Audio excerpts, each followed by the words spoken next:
I was only 18 years old when I came to Pittsburgh, didn't know what to expect. I just wanted to start my career playing the NHL and having a chance to one day hopefully lift the Stanley Cup at center ice. Let's take a little walk down memory lane, Yags. Stanley Cup final, it's a huge, but it was probably the biggest game in my hockey career. I had never seen the city like that. It was so hard to keep your emotions in check for that game. To win a championship, your best players got to be your best players. I just remembered, like, as a player, how hard it is to win. And even though they've had these tests, they've survived them and come above them. You need just belief, and it's everything you can do. The Penguins have won the Stanley Cup!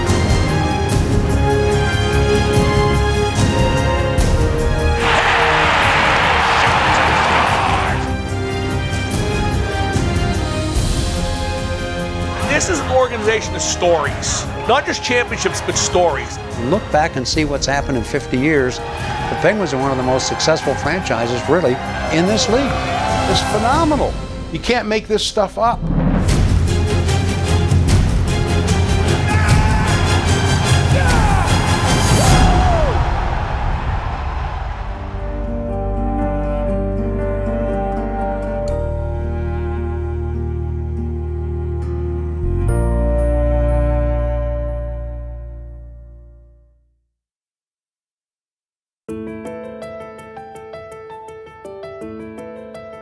After 50 years, it's easy to forget that a storied history often starts from the humblest of beginnings, simply the spark of an idea in one person's mind.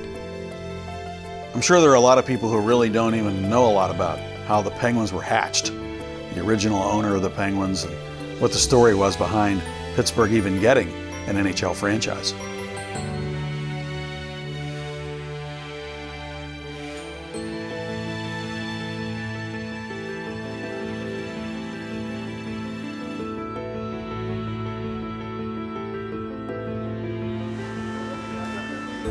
Yeah, a little. Who would have thunk it? In the 1960s, Pittsburgh was a town trying to shed its image as the smoky city it had been throughout the Industrial Revolution. Pittsburgh was totally in need of revitalization across the board. It was a city, coming out of an era and about to enter a new one. The town's newest gem was the Civic Arena. It was built primarily to house the Civic Light Opera. But a 30-year-old local senator had another vision for it when he heard that the National Hockey League would be expanding. He jumped into action to put together an investment group. The wealthy Pittsburgh families that were very much behind the initial efforts of rebuilding Pittsburgh had been political supporters of mine, and I was able to convince them that Pittsburgh would never be considered a big league city without having a big league hockey team. Pittsburgh had a hockey team before 1967, but it was a minor league team. And sometimes when you think of that, you think minor league city. The NHL was in some really big markets, New York and Boston and Chicago, obviously. Jack McGregor thought it would mean a lot if Pittsburgh was in that kind of group, to be included with those kinds of cities. I had a lot of even close friends tell me I was out of my mind. Jack, you're overreaching. Pittsburgh is not a big league hockey town.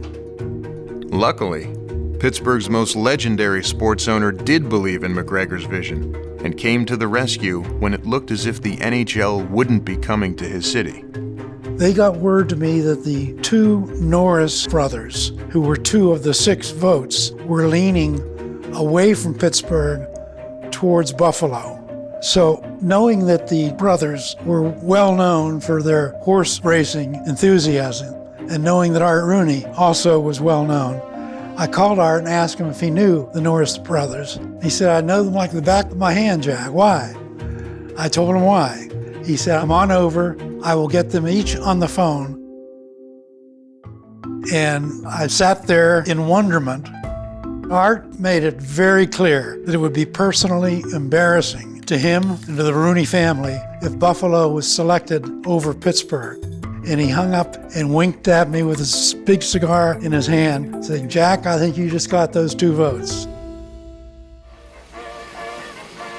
And And so the world's fastest big league sport, becoming in half a century a multi-million-dollar spectacle, goes on to even greater glory and ever greater crowds. 6 new NHL cities and 6 new teams to ignite the passions of hometown fans. Jack McGregor's wife actually picked the name of the team, Pittsburgh Penguins. She liked it for the alliteration, and the arena was called the Igloo. She was under the assumption that penguins live near igloos, which it turns out they do not, but it seemed to make sense to most of the public. Some did wish they would have chosen a fiercer member of the animal kingdom. There were some people who didn't love the name. Jack Riley was the general manager of the team, and he didn't even like the name. Someone came to him and said, by the way, we have a nickname now. We're going to be called the Penguins, and his reaction was, "You're kidding." It didn't help that in the original logo, the penguin was a bit overweight and wore a scarf. Thank God we changed the logo. In back of me, you look at the Civic Arena, where we'll play our 37 home games. Well, we drafted a club that had experience, Ed. We felt that we weren't going to try and tell the fans we're building for the future. Actually, we're trying to put the best club on the ice that we can this year from the players that were available. I don't think the age of them will hurt their play. Usually the veterans get stronger as the season goes on.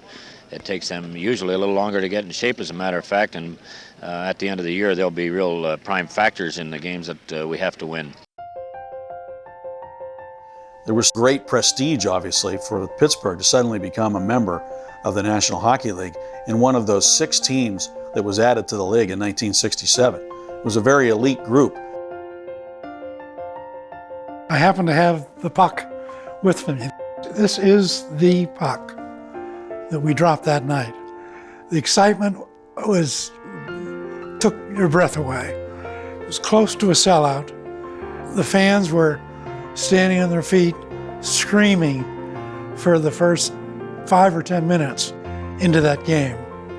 An experience I'll never forget. It took many a year before that many people showed up again. Unfortunately, the early Penguins became known less for winning and more for unintentional comedy. Their first radio station was WEEP, Weep. Their mascot was a live penguin. They would bring a live penguin onto the ice. Pete led the team with much fanfare onto the ice. Dad had actually paid CCM to make a pair of skates for Pete. But this idea quickly went south. Pete was feeling very wobbly, and we had him examined by a vet, and the vet came up with a diagnosis of pneumonia. And I said, "You have to be kidding, doctor. Penguins live on ice. They don't get pneumonia." McGregor had bought a South African penguin, which is not used to the ice. Pete was hospitalized, and it became an ongoing saga in the local press. Day after day, I'll never forget, Pete lingers on. Pete's still alive. Pete fights pneumonia. It seemed like a week or 10 days went by before Pete finally died. He had been such a favorite of our fans, we decided to stuff him and put him on display in the lobby. And the animal rights people didn't think that was such a great idea. Pete was actually stolen from the lobby, never to be seen again. Wouldn't it just be great if you were in Canonsburg or somewhere and you're in a secondhand store and you're looking at some crap with your wife? Oh, I like this dress or this old piece of furniture, and you happen to see a stuffed penguin and it turns out to be him. That would be marvelous.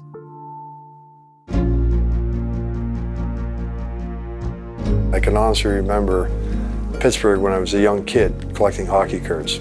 And, you know, the Kenny Shinkles, the Ronnie Shocks, the Les Binkleys, these names and these jerseys, these light blue jerseys that we always thought were pretty cool in the early days, and to watch that team get better.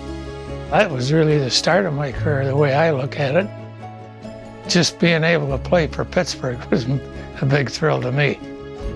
The Penguins weren't Stanley Cup contenders early on, but the team had an array of talented players, and one in particular that could have changed the course of their history.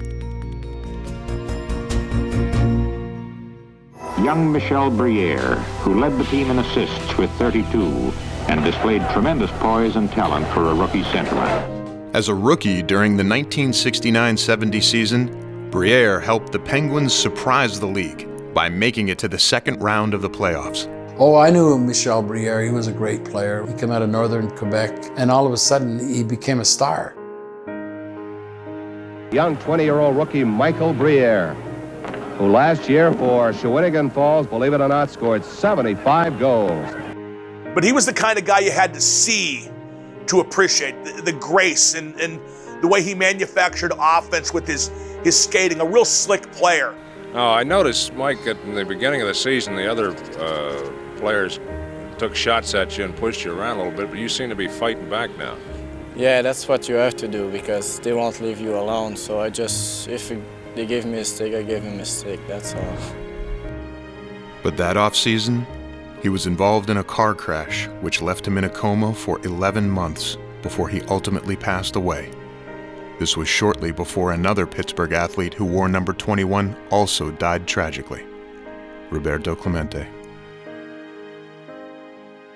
Unfortunately, the mishap that he had stopped it short. I'll tell you, it was a real tragedy to see him, and I think it probably set a lot of guys back for a while. It lingered on I think for years, you know. It was you're always reminded about it, you know. What would happen if he'd have been here? The pace setters in the Penguin scoring parade are Al McDonough, Lowell McDonald, and Phil Apps.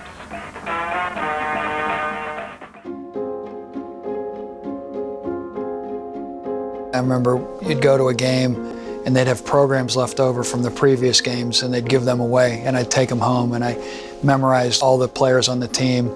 And the older kids in the schoolyard used to grab me and say, Morehouse, you know, can you tell me who's number 2 on the Penguins? And I used to be able to repeat them, and I was getting D's in school, but I memorized like the whole roster. I knew everyone on the team. I remember the first goalie controversy between Jim Rutherford and Les Binkley. I was a Rutherford man even back then. Jim O'Shea was the goalie of our street hockey team, and he had Jim Rutherford's name painted on the back of the t-shirt of the Pauline Avenue Penguins. You know, just random memories of the Penguins and of it being kind of this new exciting thing in Pittsburgh. I remember it seemed like being part of a special club, you know, that only a few people were interested in, but those people were very interested, like a secret society. When I first came, I came in August of '74, and when I got here, the team itself actually was a pretty good hockey club. And the team had 9 20-plus goal scorers.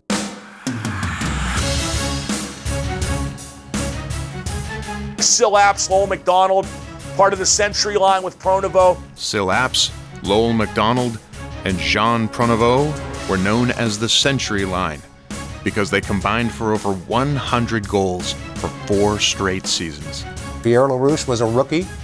You know, Pierre was just such a popular player. I always like to say that Pierre was Mario before we had Mario. He wasn't at that level, but he was a 50-goal scorer. He had all the moves. I was 18 years old when I came here, and it was great. All of a sudden, you're in the NHL, you dream of being in the NHL.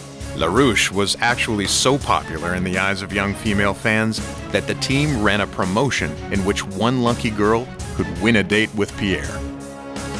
It was amazing. It was almost like the kissing booth. We did a kissing booth once. I had to go for $1 kiss in the mall. After years of struggle, it seemed as if the team was about to turn the corner. Really exciting, high-scoring team, and went into the playoffs and won an early series, and we're up 3-0. That was the famous year, up 3-0 in the Islanders.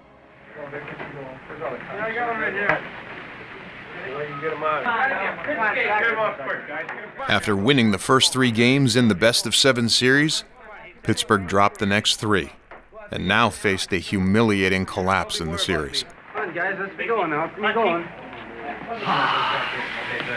Are you nervous? Yeah, I get nervous. If you can't get nervous about the hockey game, then you know, it's no fun. I'm always nervous. My hands are sweaty. My pits are wet. But I'll be okay once they drop the puck. It was the first of several times in Penguins history that a loss to the Islanders marked a dark turning point for the team. They remain one of only a couple of teams in the history of the league to blow a 3-0 lead. I have never cried as hard as I did as a 14-year-old kid. Just talking about it now is actually a bit rattling because, you know, it finally seemed like the team was going to turn the corner. It was really embarrassing. Unfortunately, the team immediately after that series went bankrupt. Just weeks after the collapse, the IRS claimed the Penguins owed the government more than $500,000 for not paying the withholding taxes they had collected from the players the previous season. And you knew the team was in trouble. Pete Flaherty, the mayor, and his wife were trying to marshal support, but back then it just didn't have enough money. No one probably expected what would happen with that photo in the Pittsburgh Post-Gazette of the padlock actually on the door. It was tragic because it didn't just happen like off the heels of a terrible season where everything was falling apart and now the team's bankrupt. This was a really good hockey team that all of a sudden had its doors padlocked. This was, you're out of money, you're shut down. We were all in shock and fear for the first time of many times that we were going to lose our team here in Pittsburgh. The team was taken over by the NHL and only remained in Pittsburgh thanks to shopping mall magnate Edward J. DeBartolo Sr., who purchased the Penguins the very same year he bought the NFL's San Francisco 49ers. As they entered the 80s, the Pens ditched the light blue uniforms in favor of the black and gold, worn by the Steelers and Pirates, who both won championships in 1979. There's no question that's why they decided to go to the black and gold. We had been dubbed the City of Champions. They were clearly third in the marketplace, in fact, maybe even fourth behind Pitt football at that time. So they really tried to jump on the bandwagon by identifying with the City of Champions. Led by players like Rick Kehoe and characters like Gary Risling, they tried to put a winner on the ice and fans in the seats. That's Budweiser Sports Bag Night, Saturday, February 26th. They made the playoffs in 1982, but seemed incapable of being more than just a middle-of-the-road franchise. Throughout the history of the Penguins, we were always trying to patch together a team that could maybe make the playoffs. And so it was just a case of being mired in mediocrity for years. If you want to have a good team, you got to build through the draft. You're going to have to be patient. New Penguins coach, legendary Bruins goalie Eddie Johnston set to establish this model in the organization, looking at a long-term plan rather than a series of quick fixes. We were giving away our picks before, and I was inclined, I told Mr. DeBartolo that I was not giving up our first-round pick. The first-round pick in '84 was of particular interest, and the Penguins were in the running to finish last and be in position to select him.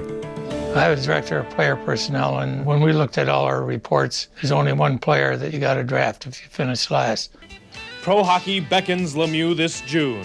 He will likely be the first pick in the NHL draft. While he's a superstar in Quebec, French Canada is not likely to be his home much longer. Pittsburgh and New Jersey hold the first two draft picks. Barring a trade, one of those teams will win the Lemieux Derby and try to build a franchise around this scoring machine. I think that when you start with a club, a team like Montreal or Islanders or, New York Rangers, it's more easier to start your career with a team like that. But if you're drafted by Pittsburgh or New Jersey or a team in last place, it's a big challenge, and I like challengers, so I would be very happy to go there anyways.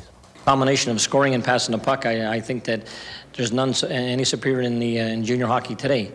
He's got speed. The big thing is he's a very, very dominant offensive hockey player, and I would be very, very happy if we happen to finish on the bottom of the league to take Mario Lemieux number one in our draft choice. Some have speculated over the years that Pittsburgh tanked on purpose at the end of the season in order to out-lose the Devils. People are inclined to think that we threw the games. You don't do that.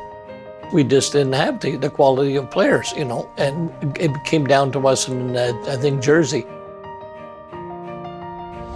What I did, I brought up some kids that we had in our farm club, a goalkeeper and that, just to try to make an evaluation of them, you know. Coincidentally, these new goalies turned out to be not very good. They gave up a lot of goals, and the Pens lost their way to the first overall pick. You could see there were certain moves made, or guys that were not very good were getting called up, and you're like, why is this guy getting called up? It's because he wasn't very good, and they didn't want to be great. They knew what was at the end of the rainbow, and that was big number 66. Still, some in the organization wanted to trade the pick when offers came pouring in. We had some terrific offers.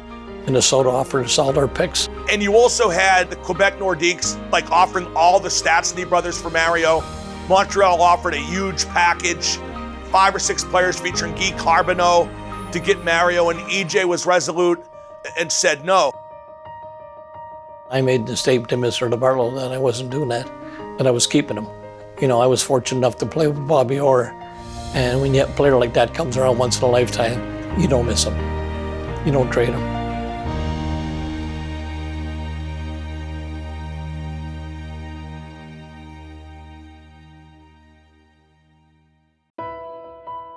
Even as Pittsburgh underwent a cultural renaissance, its identity remained tied to its working-class roots. So it's only fitting that one of its greatest heroes hails from a working-class district of Montreal.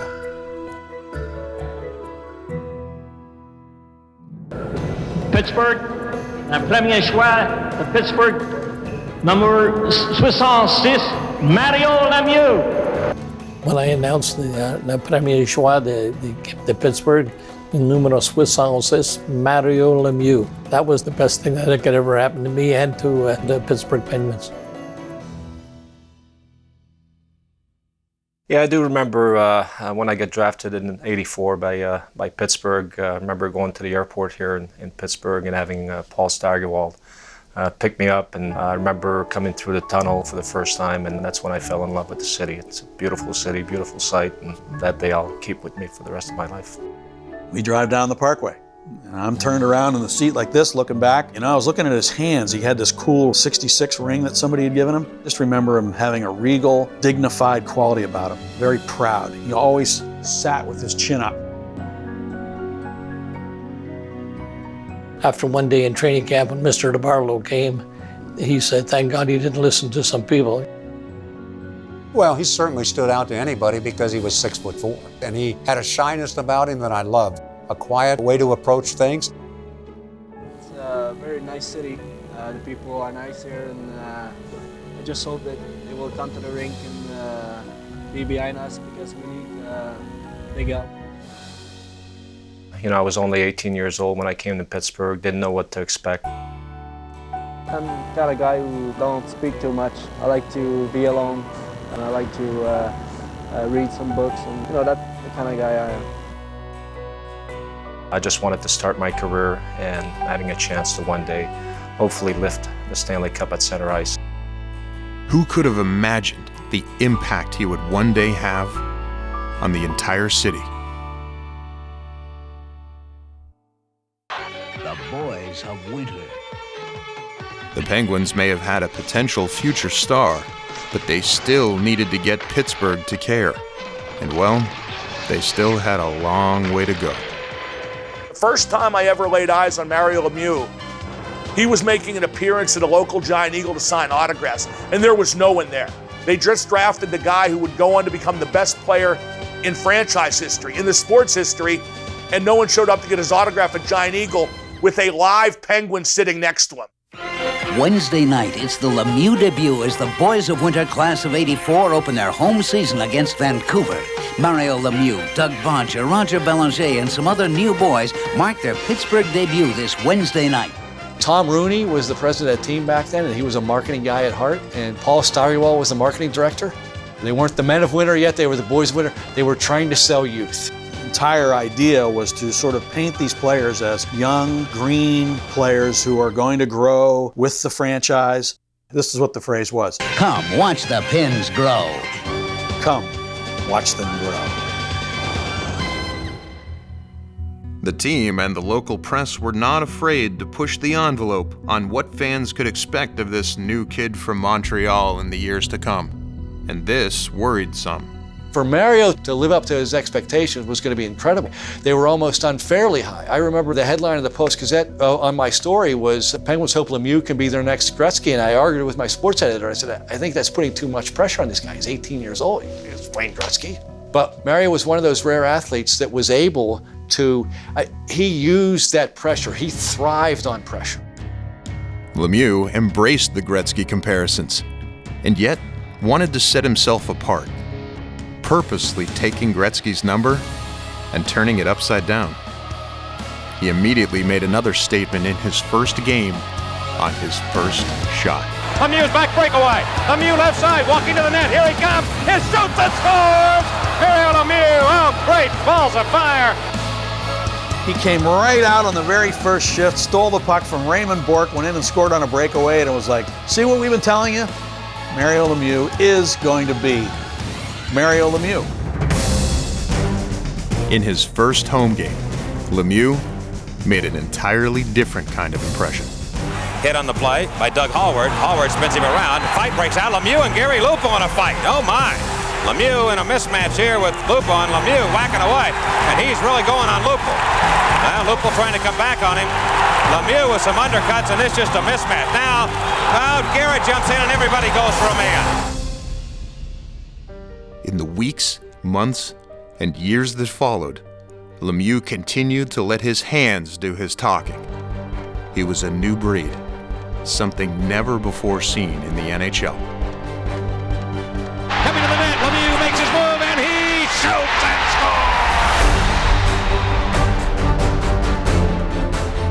scores! Mario Lemieux, to me, there isn't another player in the league I was more intimidated by. He could embarrass you in every way.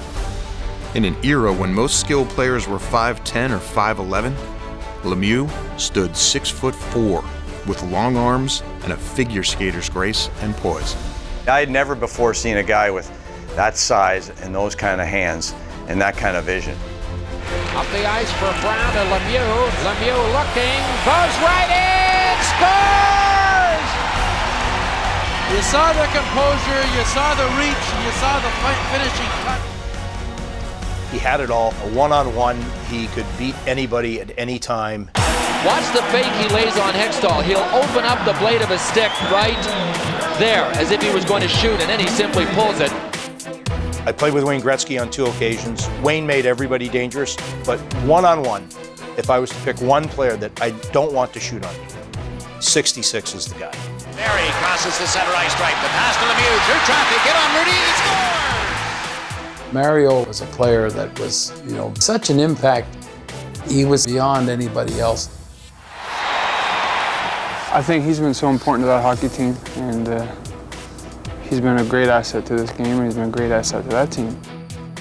Pittsburgh fans now had in front of them one of the greatest talents in the history of the sport, and he awoke a passion in the city that made them realize this could maybe be a big league hockey town after all. Hockey's number one superstar may be Wayne Gretzky, but number two lives right here in this apartment building in Pittsburgh. He's Mario Lemieux, a young man who possibly saved the franchise from extinction. In the early stages of what promises to be a brilliant career, Mario Lemieux has pumped new life into hockey in Pittsburgh. In fact, he's been the savior of the Pittsburgh franchise.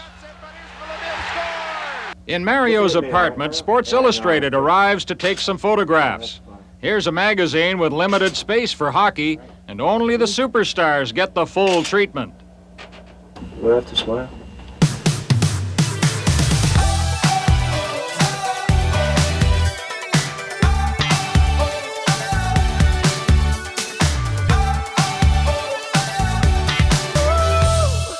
Do you get tired of posing for photographs, having people invade your apartment, take all your time? It's tough, but I think it's part of the job. I guess when you're successful, you have to be, around all these people and take time with them, and I'm gonna have to do that the rest of my career. Mario Lemieux had become a household name and even a pitchman on TV. Look, Mario, I have a blazer just like you do. Come on, let's take a ride in the real thing. Wow. He offered the rare ability to promote a product in 2 languages at once. Au milieu de l'après-midi, Snickers, ça me satisfait jusqu'au souper. Snickers will always be on my team. J'ai beau m'appeler Lemieux. Ce que je veux, c'est le meilleur.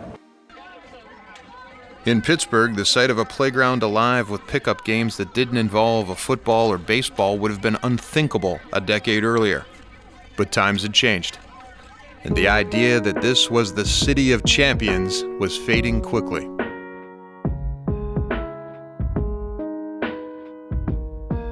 The 80s were a weird decade for Pittsburgh because I don't think Pittsburgh was feeling too proud of itself at that time. The steel industry had pretty much collapsed. We didn't have the Steelers to be proud of as much because they weren't winning, and the Pirates had gone through some horrible court battles with drugs. I mean, it was just not a good time. So he's definitely the #1 athlete in the city at that time. But his team is not very good.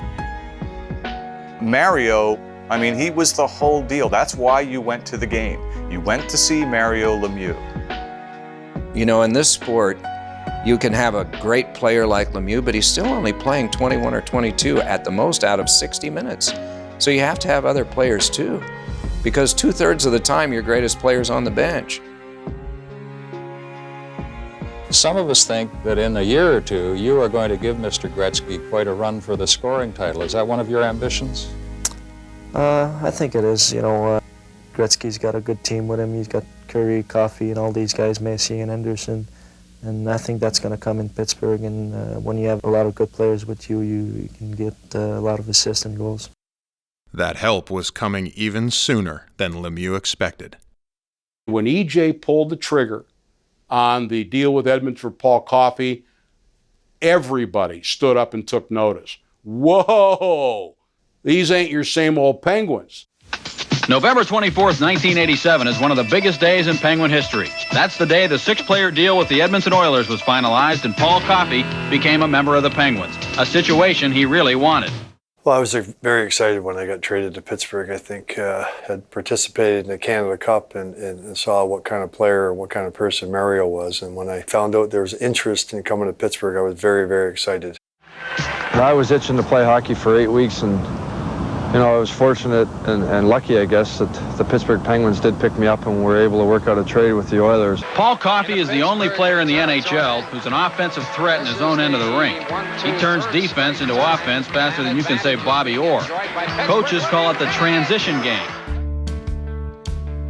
There were audible gasps at the arena when Coffey was coming out behind the net with the puck. You'd never seen a Penguin skate that fast.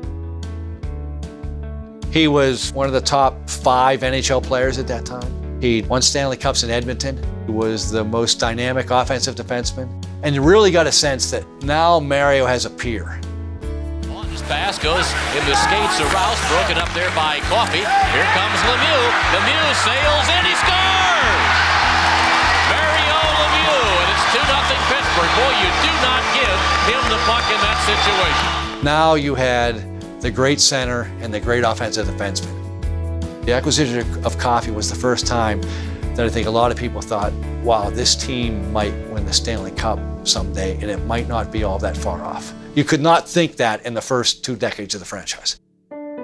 That year, Lemieux scored 168 points, ousting Wayne Gretzky as the NHL scoring champion and winning the league's award for Most Valuable Player. Coffey's experience helped Lemieux go to another level and improved the culture of the entire franchise. That summer, Mr. DeBartolo called 5 of us down to Youngstown and talked about what we thought the team needed. I said we need to instill some pride in that dressing room. You know, Eddie Johnson was a fabulous general manager at the time, and he went out and got us a brand new skate sharpener machine. I mean, it sounds like something small, but and the dressing room, I think, was rebuilt that summer, and from that point on, things started getting a lot better. The conditions were not the best early in my career, and when Paul came, certainly I think he changed a little bit of that. The following season, Lemieux logged one of his most unbelievable accomplishments.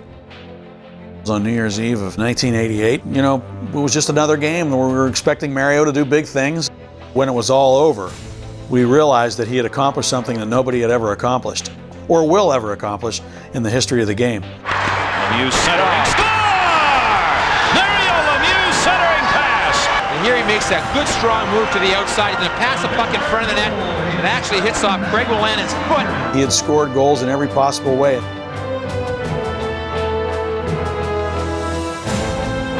They've got the full 2 minutes. Score! Mario Lemieux, the perfect trick! Lemieux. That's it! 4 goals from Mario Lemieux, a penalty shot. 5 seconds, that's going to be it. Coffey has Lemieux, he got it to him. 2 seconds, he shoots, he scores, and will count! I had no clue actually until after the game somebody told me that I had scored 5 different ways. That was a chance of a lifetime. It was a season for creating new milestones and also putting an end to the most embarrassing losing streak in the club's history. 15 years is a long time. 39-3. It's hard for people who didn't experience it to understand how frustrating that was. A lot of people I hung out with would have given their right arm to punch Bobby Clarke just once. It was years of futility that needed to end before the Penguins could be taken seriously, and a local radio team decided they needed to do something about it. It just made no sense that they hadn't won in Philadelphia for so long. And then we started talking about different things that we could do, and I don't remember who exactly came up with the idea. It was a group of us, and we were all goofs. So we came up with the idea, well, let's go there, and we'll go down on the ice. And then somebody came up with the voodoo doctors, and okay, we'll lift the curse. Bone cross. Everybody else was just staring at us like, who are these nuts? Why are they here? What is going on? Why can't somebody be in control?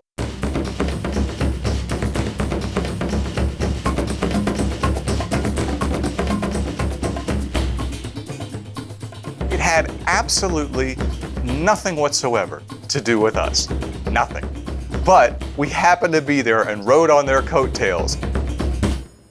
Definitely, after 14, 15 years, it was getting a little bit ridiculous. When you start knocking down these roadblocks that have gotten your way, that have kind of inhibited and prevented you from getting to the playoffs, from getting a little bit further up that ladder, and you start believing.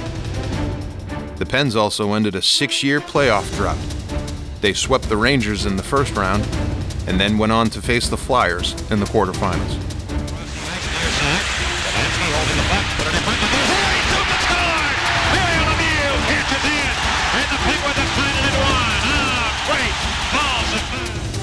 They lost the series in 7 games, but it was clear to everyone something special was happening at the Igloo.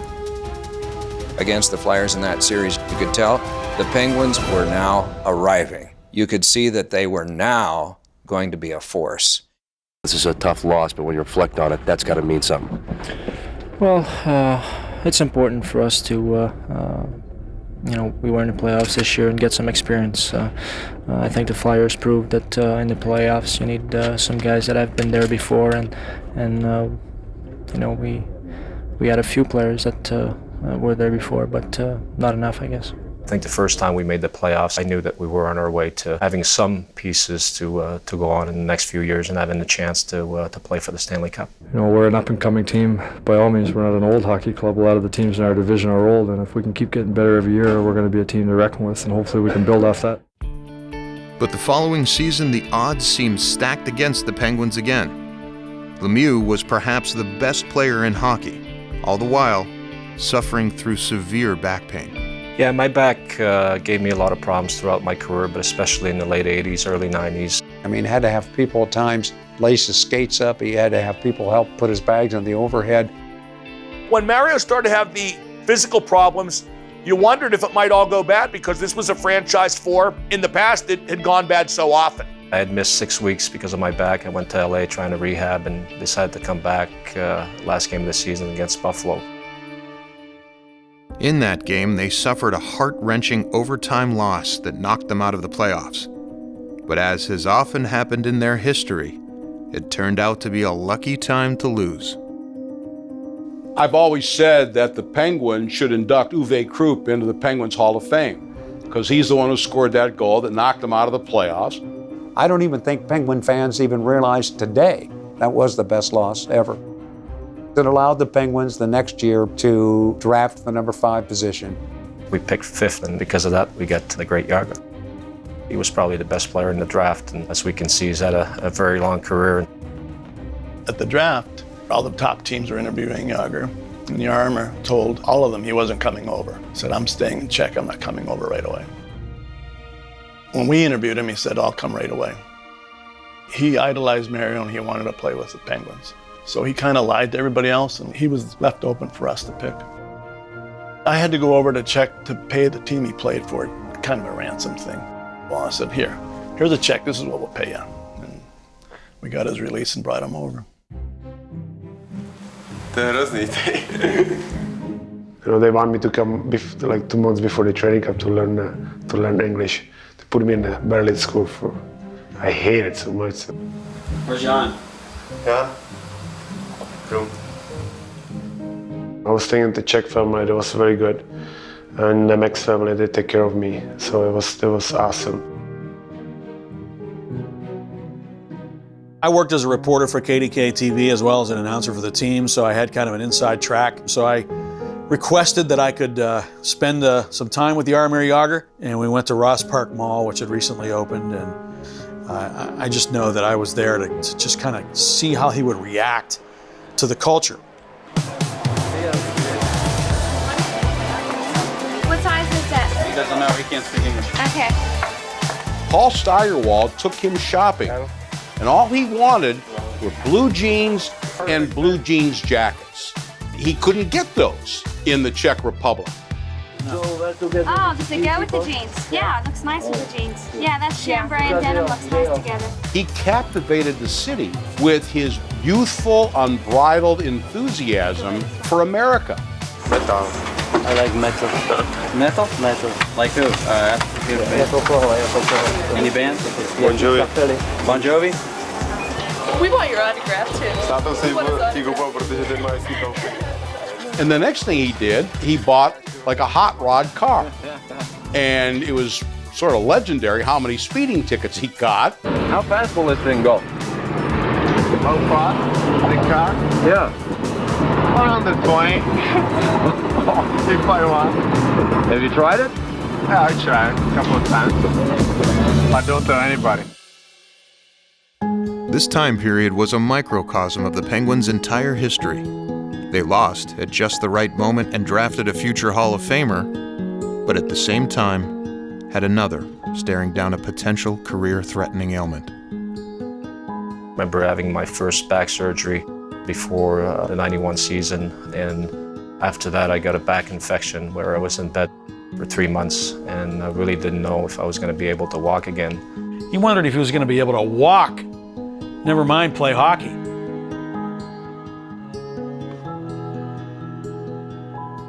Lemieux would miss at least 50 games. GM Craig Patrick had to figure out how to put not just a contender on the ice, but a team that would complement Mario when he hopefully returned late in the season. He had the guts to go out there and make the trades and put the pieces together, and he definitely deserves a lot of credit. Having Brian Trottier on our team, a 5-time Stanley Cupper at that time, and Joey Mullen out of Calgary. We're looking for characters, so getting Larry Murphy and Peter Taglianetti from Minnesota was a great move. Larry Murphy was outstanding for us. When I got the call that I was traded to Pittsburgh, I felt it was a team that had an opportunity to go all the way. Patrick also needed to deal with the fact that Jagr's love for America had worn off by December, when he started to get homesick. It kind of hit me. It's the first time I was so long without my parents and my friends, so it was tough on me. Then they traded for Jiri Hrdina, so it's kind of saved my hockey life. Just to have somebody who speaks my own language, but it was a big help. The reason we wanted him was for Jaromir, because Jaromir didn't speak very good English, and he needed somebody to help him along those lines. And Jiri was a really good player. He turned out to be a fantastic third, fourth line center for us. But the biggest trade involved another new Penguin star who appeared in the void left by Lemieux's absence. Here they are again, coming in front. He shoots and scores! John Cullen! Johnny Cullen was second in the league in scoring. And Eddie Johnston was the GM in Hartford. And he called everybody, but he called me and said, I've been told I have to trade Ronnie Francis. The owner came to us and he wanted Ronnie Francis out of Hartford. He had a conflict with him, so he gave us an ultimatum on a Friday that if he was there in the deadline, that myself and all the coaches were out of a job. I knew the personnel here. I knew Cully and I knew Zalapsky, so I knew what I was getting. The trade with Hartford was huge. We got Ronnie Francis, we got Ulfie Samuelson, we got Grant Jennings. There were people that thought that Hartford ripped us off. And we knew, because Craig had sent me there for probably 10 days to go watch the Whalers play, and it's got to be one of the greatest heists of all time. It was kind of a crazy time for me. My wife and I just had our first child on February 5th. My wife had a C-section, so we were trying to get our life back sort of on our feet, and then the phone call came in. It was like on a 9 o'clock at night the night before, and I was on a 7 a.m. flight the next day to Pittsburgh to play that night. But, I knew from a hockey standpoint, it was an exciting trade because I, was going to a team that was very competitive and had a lot of good pieces, and, they welcomed me to the fold, and this sort of put me at ease. Still, the thread behind the scenes in the midst of all these moves was the coach, Badger Bob Johnson. He was absolutely essential. He brought an overwhelming positive personality. People that were around here at the time talked about how wonderful it was to come to work every day. Badger Bob was a legendary coach who cut his teeth with the U.S. national team and the University of Wisconsin before coaching the NHL's Calgary Flames. You're married to your job, and then when the season's all over, you kind of crawl out of the cave and see if the real world's still there, and it's scary. It's scary, but I still enjoy it. I mean, some days you're a teacher, and other days you feel like you're a farmer. You're working with the crops, and the weather's bad, and everything's going bad, and some days you think you're an artist. You're working with a power play, and you're creating things, and some days you don't quite have the enthusiasm, so you got to look yourself in the mirror and give yourself a pep talk. I've had all the thrills a coach could have, and I certainly hope I have one more, winning the Stanley Cup. His power as a human being was what made him a great coach. It was his ability to exude that passion that he had for the game and transfer it to you. Couple more, guys, couple more. Wolf skating pretty good. Look at Wolf skating.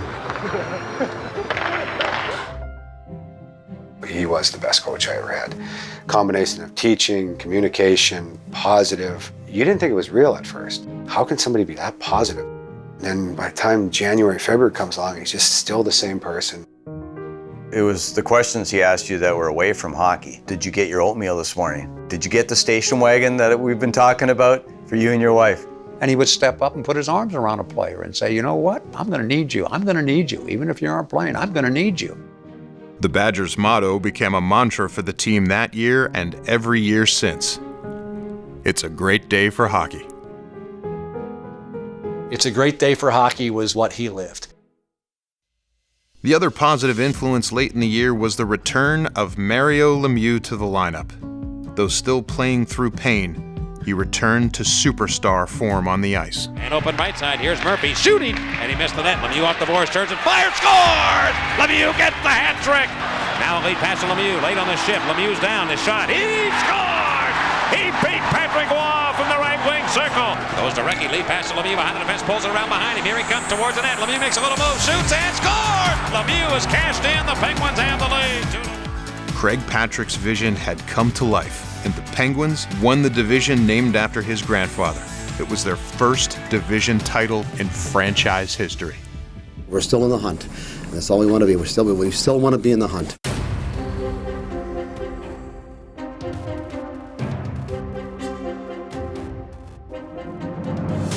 Work over to Jagr. Jagr.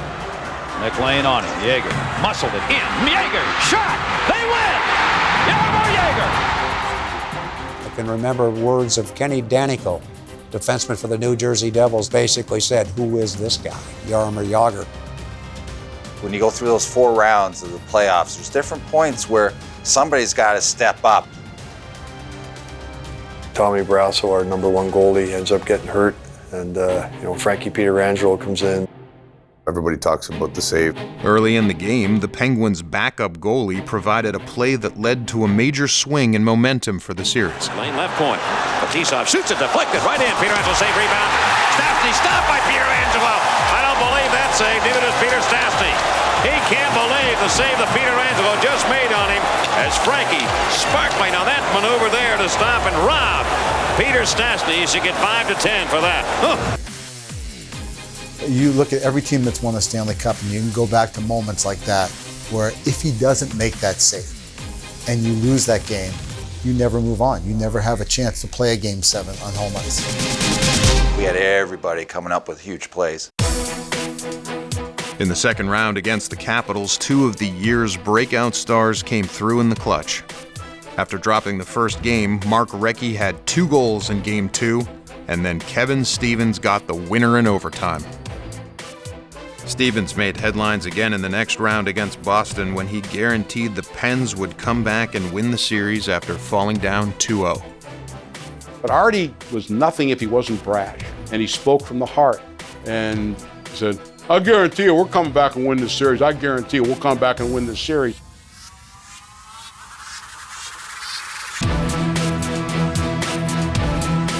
The Pens fought back, taking 3 straight and putting them in position to end the series at home in Game 6. And Rosicka with Moog in the net. The Bruins are going to go down to defeat here, and their season will be over. For the Penguins, the Stanley Cup Finals will open up on Wednesday against the Minnesota North Stars. You can spit, shine your shoes, because we're going dancing in just a moment with Lord Stanley. And you would have to be here to believe it. I'll say nothing more for a while. Earlier in the team's history, being a Penguins fan wasn't something you broadcast too loudly around town. But not anymore. Let's go, Pens! Let's go, Pens! This is the greatest. Good luck tonight, guys. Go, Bob. Hey, Bob. Go Badgers. Go Badgers. Go Pens. Kick butt tonight. Opening night, Stanley Cup Finals, and it's showtime. In their first appearance in the final, Pittsburgh faced the Minnesota North Stars, who had also joined the NHL in 1967 and were still looking for their first championship. And here we go. Puck drop. Penguins win the opening faceoff of the Stanley Cup Finals. We'll see if that's an omen. The Pens dropped Game 1 and seemed outmatched at times by Minnesota. That is, until Pittsburgh's defining player had his defining moment. Stars, and they come back, put it in front of deflection. A good save there. A Barazan by Don Barrasso. Here's Lemieux trying to get the motor going. Gretzky is decked again at center ice and knocked off his skates by Northside. Lemieux's in on goal and shot. Hey! Shoots and scores! Oh, you'd have to be here to believe it. What a burst of speed by Mario Lemieux. He left it on the parkway going to the airport. Put that one on the highlight reel and add it to all the great goals he scored throughout his career. That's the number 1. It is the signature goal of Mario's career. It was a fantastic, almost impossible individual play, but it happened in the Stanley Cup Finals. I would have to say that's the one that sticks out. The defenseman backing in, and he put it right between his legs, cut in on Casey, and a tremendous final play to turn it over to the backhand as he was falling down. Chambers just was watching. He was looking at a 66 going to the net. Oh, what a goal. Lemieux had not been able to walk earlier in the year, but overcame the pain, and the Penguins were about to overcome the idea that they could never be winners.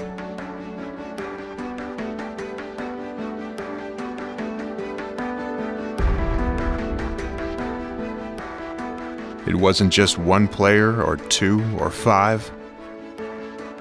It was a team playing for a town. 3. Time runs out. The Stanley Cup has come to the city of Pittsburgh. The 1991 Stanley Cup champions, the Pittsburgh Penguins. That first one, to this day, seems surreal. That entire generation of Penguin fans never thought we'd ever seen the team win the Stanley Cup. You know, we went through the 60s and the 70s and bankruptcy and the 38-point season in the 80s, 15 years of not winning in Philly. It was that hallelujah moment. And the Penguins will gather at center ice for the pictures.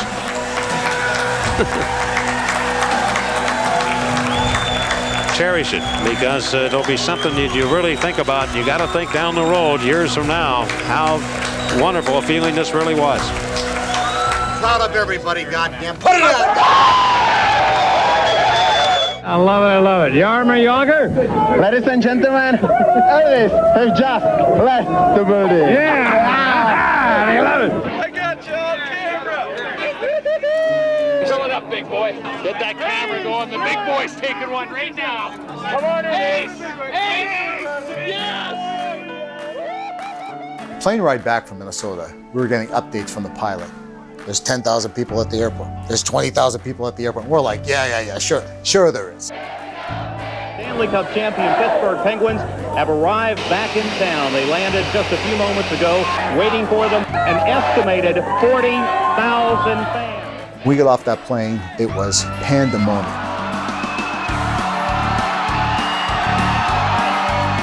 It was an insane asylum. Rows of people. I don't know if they were standing on each other's backs or what it was. Somebody's carrying the cup and I'm just running for my life.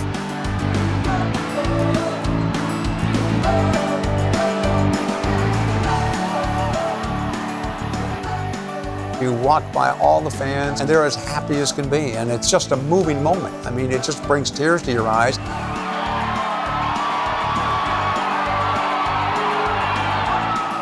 What do you say we take this out on the river and party all summer? Now the moment that you've been waiting for, we'll turn the program over to the big guy right here. It was a sweet moment to be able to go through adversity the way I did that year and come out on top and win our first Stanley Cup here in Pittsburgh. Just a couple of words on behalf of the players. I'd like to thank the city of Pittsburgh and the fans that have been supporting us for the last 24 years. We love you guys, and this cup is for you. Thank you.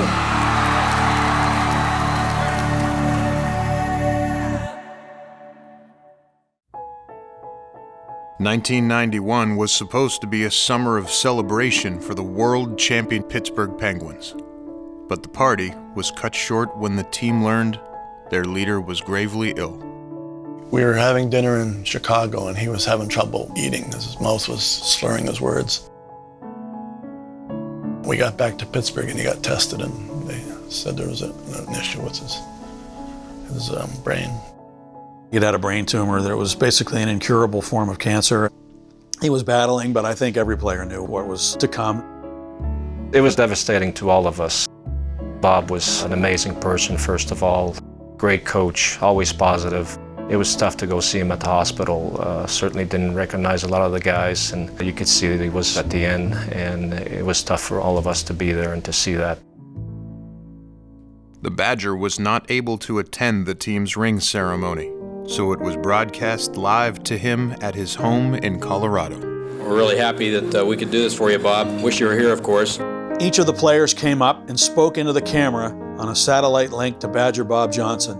I'd like to say hi to Bob and Martha, and we all know, Bob, that this day would never happen if it wasn't for you, so get well soon. I think all of us here are missing you a lot. Hope you're feeling better. Hope to see you soon. We miss you a lot. Hi, Bob and Martha. I guess nobody said it here in a long time, so I think I'm going to say it now. It's a great day for hockey.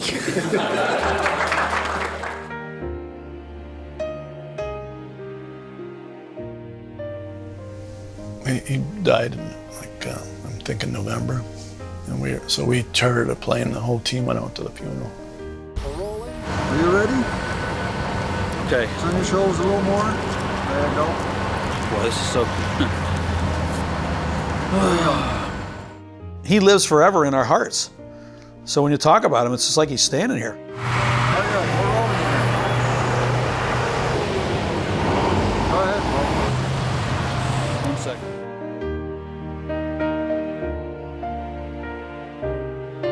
Certainly, maybe the most moving moment in my career was not the players and not the goals and not the Stanley Cup. It was the response of the crowd to the tribute for Bob Johnson at the Civic Arena. So appreciative of what he had done in one short year of his life. Everybody had either a candle or a light by their seat. A lot of guys crying. You could hear the sniffling from the ice. There wasn't a noise in the building. Bob treated me like a son. Really grateful for that relationship. Learned a lot from him. Great guy. Great guy. great guy. It was tough.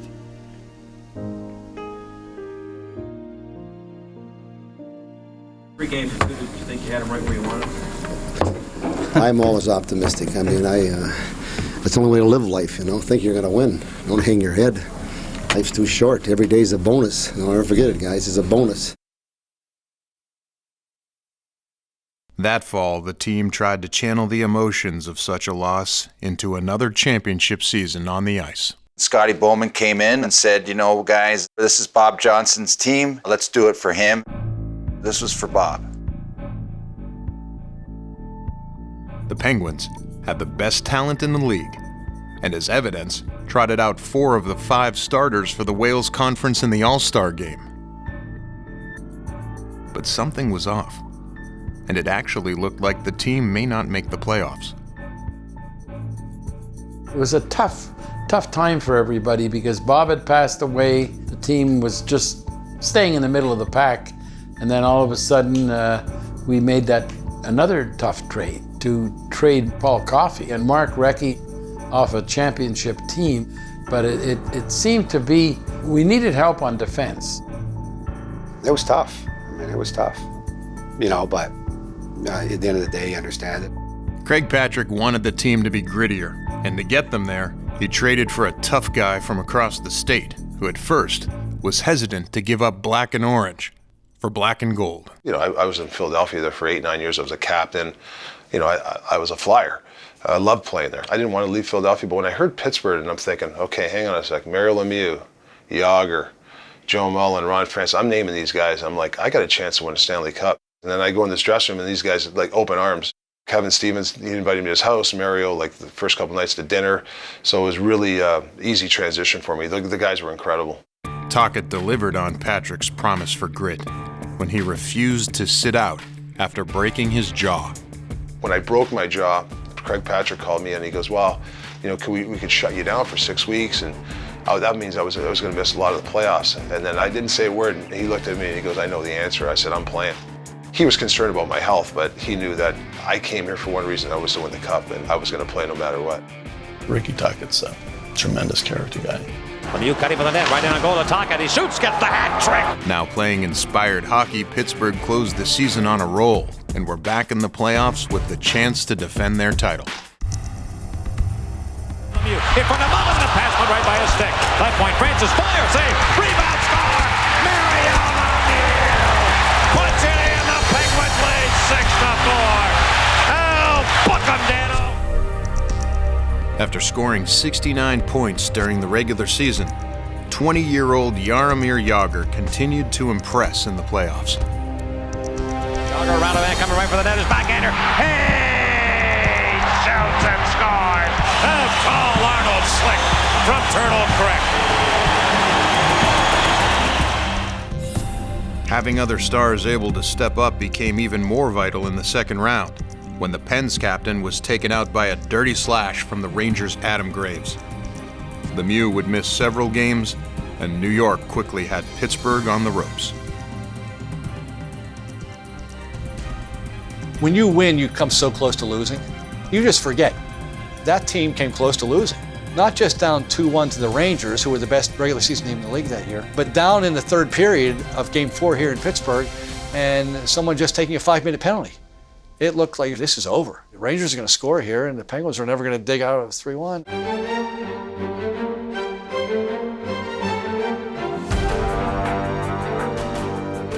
Killed the penalty. Ron Francis somehow scored on a 60-foot shot. Came back and won that game and won 11 in a row. Against all odds, they fought back to the Stanley Cup final.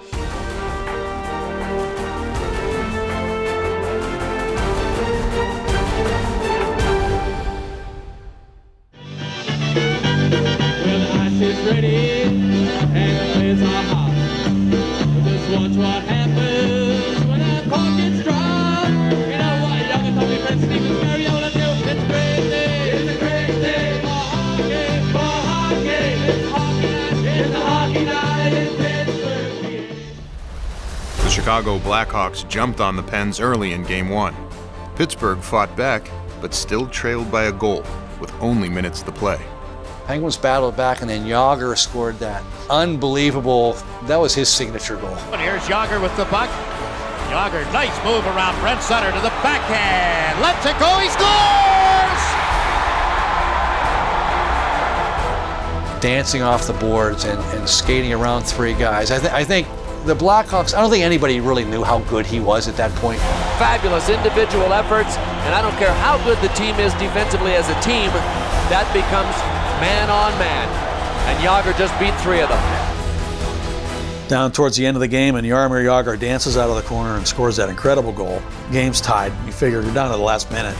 The other team's going to hang on, and now we're going to go to overtime. And then there's that face-off. They'll drop the puck. It's free. Out right side, Murphy shooting. Save made rebound on Lemieux. Hey! Shoots and scores! Mario Lemieux and the Penguins lead 5-4, and you'd have to be here to believe it. I look over, and Mike Lang's like this. He shoots and scores, and you would have to be here to believe it. I'll never forget that call. I'm looking at him. He almost fell out of his chair. He was back this way. He wasn't even looking at the ice. My headset fell right off the side of my head when trying to make that call. Save made rebound on Lemieux. Hey! Shoots and scores! And I honestly believe this, that the people in West Virginia could hear the crowd. You'd have to be here to believe it. It was as if the Civic Arena opened up and the whole world heard the sound of that goal being scored. It was that type of moment. Greatest moment ever at the Civic Arena was that goal. It may have been the greatest moment, but after the game, it was the goal before that one that people couldn't stop talking about. I got lucky again. I beat a couple of defensemen, I shoot in, and one of my backhands come in. Oh, that was probably the greatest goal I ever seen. You know, To me, when we won that game, I go, we're going to win the Stanley Cup. You know, you knew it was going to happen. Out of the zone, Bob Harry picks up the puck. Harry on the backhand, he scores! More time for shot. Here's Murphy again, right wing circle, fires it and he scores! The Penguins take the lead, 5-4. Francis back now with McEachran, 2-on-1. Francis comes in, shoots and scores! Lemieux's got the puck and he can't get it out right in front of Flexen. Oh, what a save by Barrasso! Right up the play and Boulet right in front. 5 seconds to go. Loose around to the far corner. 2 seconds. The Penguins are going to win the Stanley Cup, I believe. Stelio shoots it blocked. The Penguins have won the Stanley Cup. Oh, Lord Stanley, get me the brandy. The Pittsburgh Penguins have won the Stanley Cup. Unbelievable feeling again for the Pittsburgh Penguins to win the Stanley Cup for the second consecutive year. And they do it by reeling off 11 straight wins in the playoffs. And there goes Lemieux, carrying the Stanley Cup around. It'll come back to Pittsburgh. I know somewhere, somebody looking down by the name of Badger Bob Johnson is watching this and enjoying it. I tried to do everything as similar to Bob Johnson. Every decision I would say, what would Bob have done? The team just took off. We were able to shut down the opposition and nothing could stop us. I just want to say, I'm so happy I can play in Pittsburgh because we have a good team and we are the greatest fans. Thank you.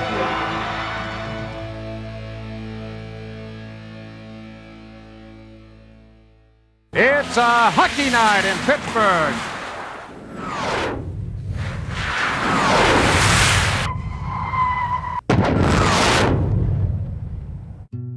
At the start of the 92-93 season, the Penguins had a new logo. But Mario Lemieux seemed to be the same old superstar. In fact, he had the best start of his career. But the hockey world was about to get blindsided by startling news, as the club was touched by cancer for the second year in a row. It was a shock for sure to be told that you have cancer. It's a scary word, but I think the more I learned about the disease, the more I talked to our doctors and people that went through it in the past, I felt more comfortable about the outcome. And it was just a matter of going through the radiation for 6 weeks, and I couldn't wait to get back on the ice. Lemieux missed 23 games as well as the All-Star game while undergoing radiation treatment. It just didn't seem fair. And he would sit there, and you could tell that he was not up to par. Never once did I ever hear him or see him complain about the hand that was dealt him. And that I had more admiration for him because of that, I think, than anything else. And it's courage. That's what you have to have, I guess, to fight through it all. And I don't know if I've seen a more courageous individual than Mario Lemieux. Lemieux kept his mind occupied by focusing on Pat LaFontaine, who had taken over the scoring lead in his absence. Every night I would watch ESPN and watch what Pat did that night, and I think I had a 20-point lead or something like that when I left. And when I came back, I was maybe a dozen points behind, but you know, I would stay up at night and see what he did and turn the TV off, and that's all I thought about, you know, to my final treatment to come back and win the scoring battle. He was so anxious to get back on the ice that he decided to play on the day of his final radiation treatment. The Penguins were playing the Flyers in Philadelphia. It was just the two of us. We had a flight into Philly, but the flight that we were on was actually coming in from Chicago, and it got caught up. There was a lot of fog, and so our flight kept being delayed. Mary and I are sitting at the airport, and we're watching the monitors, and it's like it's delayed 20 minutes. No, now it's delayed 40 minutes. It's delayed an hour. Then it's delayed an hour and a half, and the game was that night. So you can imagine how antsy Mario was. He wanted to get to Philadelphia. So Mario made a phone call, got the charter flight. I have never, ever seen anybody so determined to do something. He knew that he wanted to dress and play in the game that night. He was going to get to Philadelphia. Hello again, everybody, and welcome to the Spectrum in Philadelphia. Well, tonight the Penguins go against Philadelphia, but that's not the big story. The big story is the return of center iceman Mario Lemieux to the Penguin lineup. Mario has missed 23 games, undergoing treatment for Hodgkin's disease. I just remember being, amazed that here's Mario coming from radiation treatment. And here he is, back again, doing what Mario does. I clearly remember that. That's not one you forget, especially the fact that it happened in Philadelphia. Their fans are, extremely passionate, but very rarely do they show any appreciation for the opposition. Philadelphia is a scary place to play if you're the opposition. But when he hit the ice, everybody, it's like you could see everybody in the arena stood up and they were all clapping for him. And there is the hand for Mario Lemieux, 66 of the Pittsburgh Penguins. This is a standing ovation for Mario Lemieux here at the Spectrum. It's nice to see.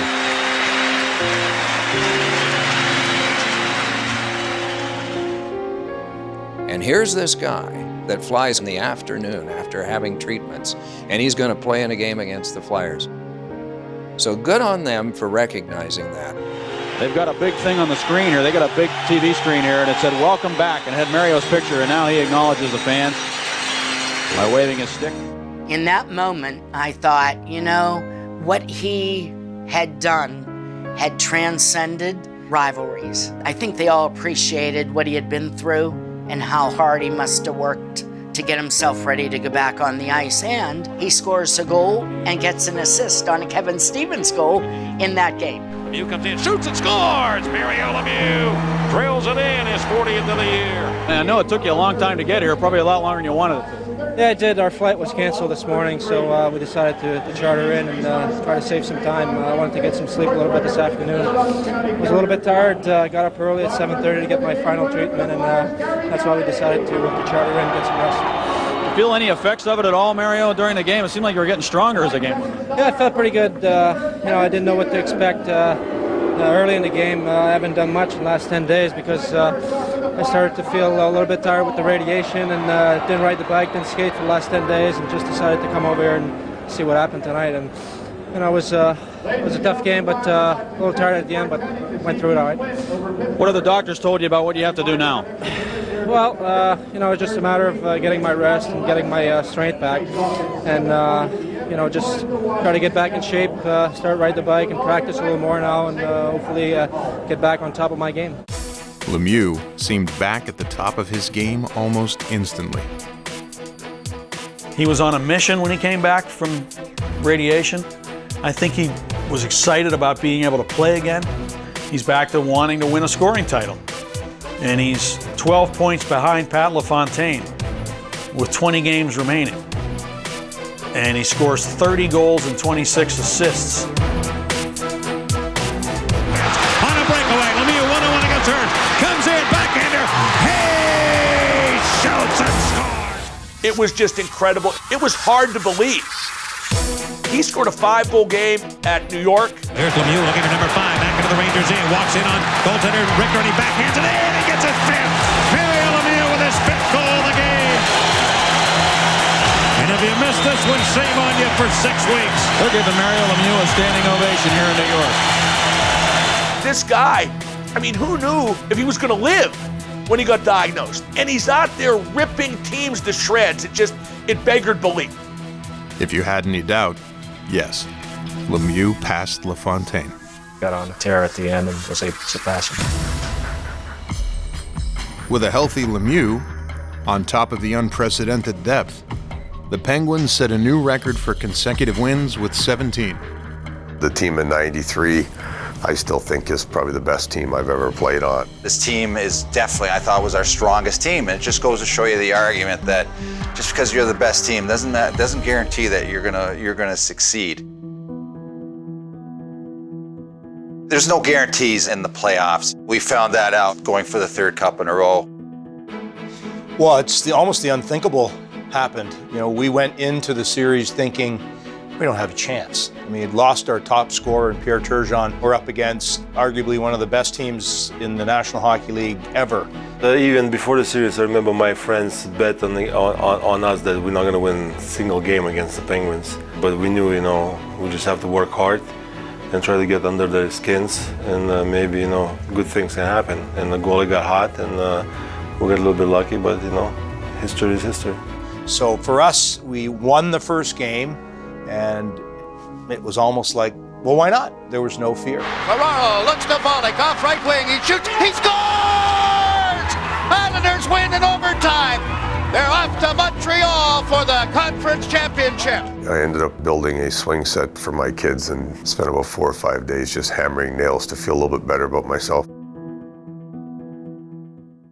During the 1993-94 season, Eddie Johnston returned to the team as coach. But Mario Lemieux was again noticeably absent due to a second back surgery. He played only 22 games and then missed the entire next year as well in recovery. Amazingly, the Penguins remained one of the NHL's top teams thanks to Jaromir Jagr, who grew into one of the best players in the league. Once a homesick rookie, Jagr was now a star in his own right, with seemingly unlimited potential. What I always admired about him was not so much how talented he was, but he was a real good student of the game, had a great mind for the game. I mean, he wanted to be the best, he wanted to be successful. One of the greatest strengths of Jaromir Jagr is understanding offensive concepts. I mean, he's brilliant when it comes to that. It's not something a coach can teach. It's not something that you can study on film. You either know it or you don't. Here's Stevens down the right wing for Jaromir Jagr.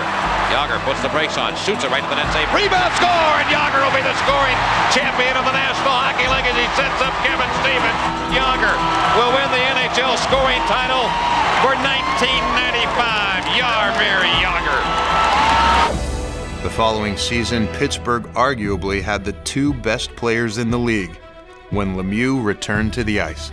Here comes Mario, shooting score! Mario Lemieux! It has been 532 days since Mario Lemieux scored a goal. It was actually Jagr's idea to create the famous skyline, as it was called, teaming him up with Lemieux and Francis on the ice at the same time for most of that season. I remember that I went to the EJ I think it was on the bus and try to put Mario on the left side with us. I think at that point I was ready to play the left wing, and to have a chance to play with Jagr on the right was certainly one of the best lines I've ever played with.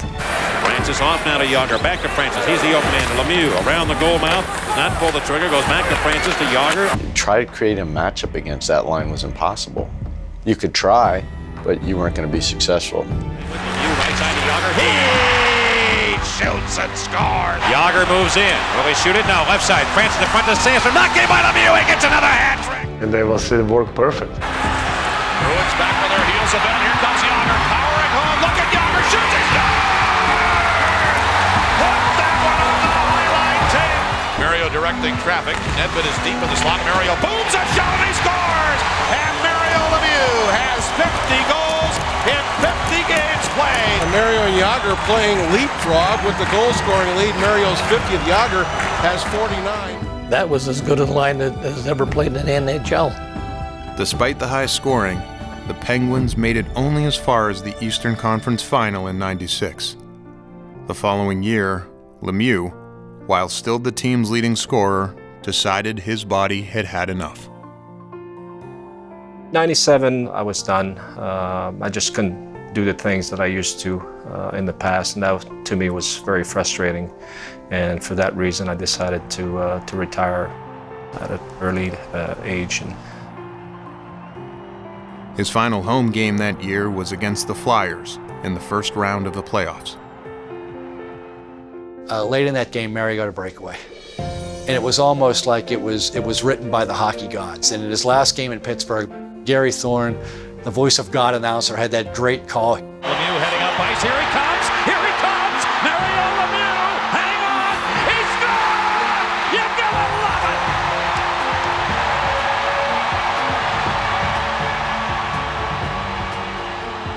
it. The traditional 3-year waiting period was waived, and Lemieux was immediately inducted into the Hockey Hall of Fame. Please welcome into the Hall of Fame, Mario Lemieux. You know, the way he shunned the spotlight, I thought he might just fade into oblivion almost from a public standpoint. We didn't know, one of many times in the Penguins franchise, where the franchise was going to go post-Mario. Because he had meant so much from '84 to '97. What was going to happen when he was no longer there?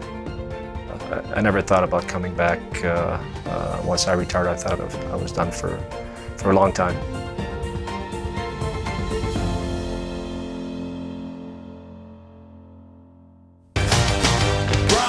He shoots and he scores. He'll pass to Jagr, sneaking through the back door. We'll raise the banners to the rafters again when we say, let's go, Penn! Kovalev with a slap shot of the hat trick. Alexei Kovalev. As the 20th century raced to a close, the Penguins remained competitive, thanks mainly to Jagr, who became the league's best player and led the league in scoring 4 straight seasons. Speed, look out here, he steals right in front against Lemieux, turns and fires. What a shot that was! Oh my goodness! Jaromir Jagr has the hat trick. Moves up, lead pass to Jagr, trying to beat the defense, goes down, he's pulled down, scores, it goes in! Hextall tried to clear it away, it was knocked in. I believe the Penguins will get credit for this goal, and they'll lead 2-0. He smoked them like a bad cigar. I was scoring a lot of goals, but I don't think we had good enough team to go all the way. You know, everybody left. You know, Mary retired. You know, Kevin Stevens left. Nobody was there. Rick Tuck, and you know, they all. You know, Ronnie Francis was the longest, I think. In the 1998-99 season, behind the scenes, the franchise was beginning to fall apart. A new ownership deal in the early 90s had given a separate group possession of the Civic Arena, and it came back to haunt the Pens. Now, without enough money coming in, the team could no longer support the players' salaries, and the Penguins were back in bankruptcy. We had a problem with the money. Everybody knew it. In the last few months, we couldn't even order the sticks and skates. We have to pay cash. You know, that was pretty tough. People don't even know about it. It was pretty tough. We went to hotels. We had to bring a check. You know. And we go into different cities, you know, for our meals and all that stuff. We used credit cards to pay the bills back then. And we were in a tough position. There's no question about it. Pittsburgh snuck back into the playoffs as the 8th seed. And considering they would face the number 1 seeded New Jersey Devils in the first round, no one expected much of them. And that lack of enthusiasm was a serious problem. The Penguins were losing a level of relevance in the city. It felt as though no one really cared all that much if the Penguins left or didn't. They've got to give people something to get excited about, and they've got to convince the bankruptcy court and the people who would want to buy the team or try to save the team. They've got to convince all these people that they're still worthy of all that emotion and, you know, concern. And so Jaromir Jagr actually sensed it. That's what I'm amazed about Jagr, is that he got it. You know, we all feel the pressure. We all knew what we were going to play for. It wasn't like just get the cup. You know, because we love Pittsburgh so much, and it was so much fun, and the organization and everything. And, you know, to play a game when you have to win or the franchise is gonna move, you know, it's a pretty big game. Jagr had come a long way since he first arrived in Pittsburgh almost a decade earlier. He came here as an 18-year-old. He grew, and he learned the character part of the game from the guys we had in the early 90s. And he became a character player. He'd gone from being this wild, young guy that liked to drive fast to being a guy that understood that this was a serious business. It was a big boy's business, and he had major responsibility on his shoulders.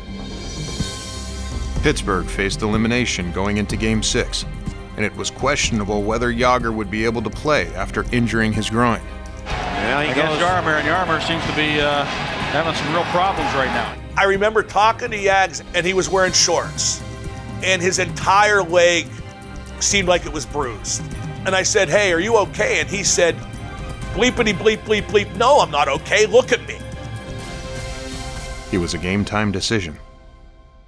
The one thing I remember about the day was that Game 6 was played here at Mellon Arena. There was still some uncertainty, and Jaromir was usually at the tail end of the line coming out. And I remember way up in the booth watching the Penguins come out for the warm-up and watching, and sure enough, there he was. He went out there on one leg. It was comparable to a lot of the stuff Mario did when suffering from his various physical maladies. Mario was the biggest influence in his career because all he did was watch him play, and he picked up everything. Jagr fought through the injury, but the Penguins still trailed in the waning minutes of the game. The fresh forwards for the second half of the shift. Jagr to Titov, twisting, got one in front, score! Jagr jams it home to tie this thing up. And he came out and scored that goal late in that game, and then went out and scored the game-winning goal in overtime. Straka trying to get by, he does, plays it across, score! He literally saved the Penguins from extinction. You know, we won 3-2, then we beat them in New Jersey. Comes in, he fires and a save made, rebound Straka. He shoots and scored. Pittsburgh Penguins. Because I think if he doesn't score and the Penguins don't win that series, maybe people aren't as enthusiastic about trying to save the Penguins in bankruptcy. Maybe they end up leaving. Yeah, that was amazing to see him come back. That was a pretty exciting moment. Austin was real little, and we jumped up in the air, and that was a special moment for both of us. The Penguins stayed in Pittsburgh, so it was probably the biggest game I played ever in my hockey career. I don't think I played anything bigger. Just months after Jagr's heroics, the U.S. Bankruptcy Court was trying to decide what to do about the Penguins' debts, including over $30 million owed to the team's greatest hero, Mario Lemieux. Well, we were very involved in the bankruptcy procedures, and I had a team of advisors, and we were sitting at Morton's one night after a long day at the bankruptcy hearings, and I think it was Tom Rich that said, why don't you put a group together and buy the team? That night, after a few drinks, we decided that the next day we were going to go to work and try to raise money and buy the team. The most important member of Lemieux's new team was an extremely successful businessman from L.A. It was a transaction that made a lot of sense to me. It was just a question of whether I thought his goals and my goals were the same. So we spent a couple minutes talking, and I knew how important it was to him and how much it wasn't just money to him. It was kind of the culmination of all the things that he'd done there, and now he needed to figure out how to have that have a better ending. And so I thought his motivation was good, and the financial opportunity made sense, and a napkin agreement and a handshake very quickly in literally 30 minutes. It didn't surprise me. He's a Pittsburgher at heart, even though I grew up in Villemard in Montreal. He's really proud of what he has helped build here in Pittsburgh. If Mario Lemieux had not been committed as he was to hockey in Pittsburgh, if he didn't have Ron Burkle as his partner, none of this could have happened. It took their determination, their willpower to make it all come together. I want to thank you all for helping me save the Penguins and keep him here in town. We love you, Pittsburgh. Thanks. I think only Mario, because of who he was, not just as a great athlete, because of his standing in the community, his relationships with people, could have pulled that off against all odds. He paid back 100 cents on the dollar to security guys that were owed $1,100 that they were never paid. They got all $1,100. That doesn't happen usually in bankruptcy settlements. Usually it's 10 cents on the dollar or something like that. They got all their money. It was once again a great day for hockey in Pittsburgh.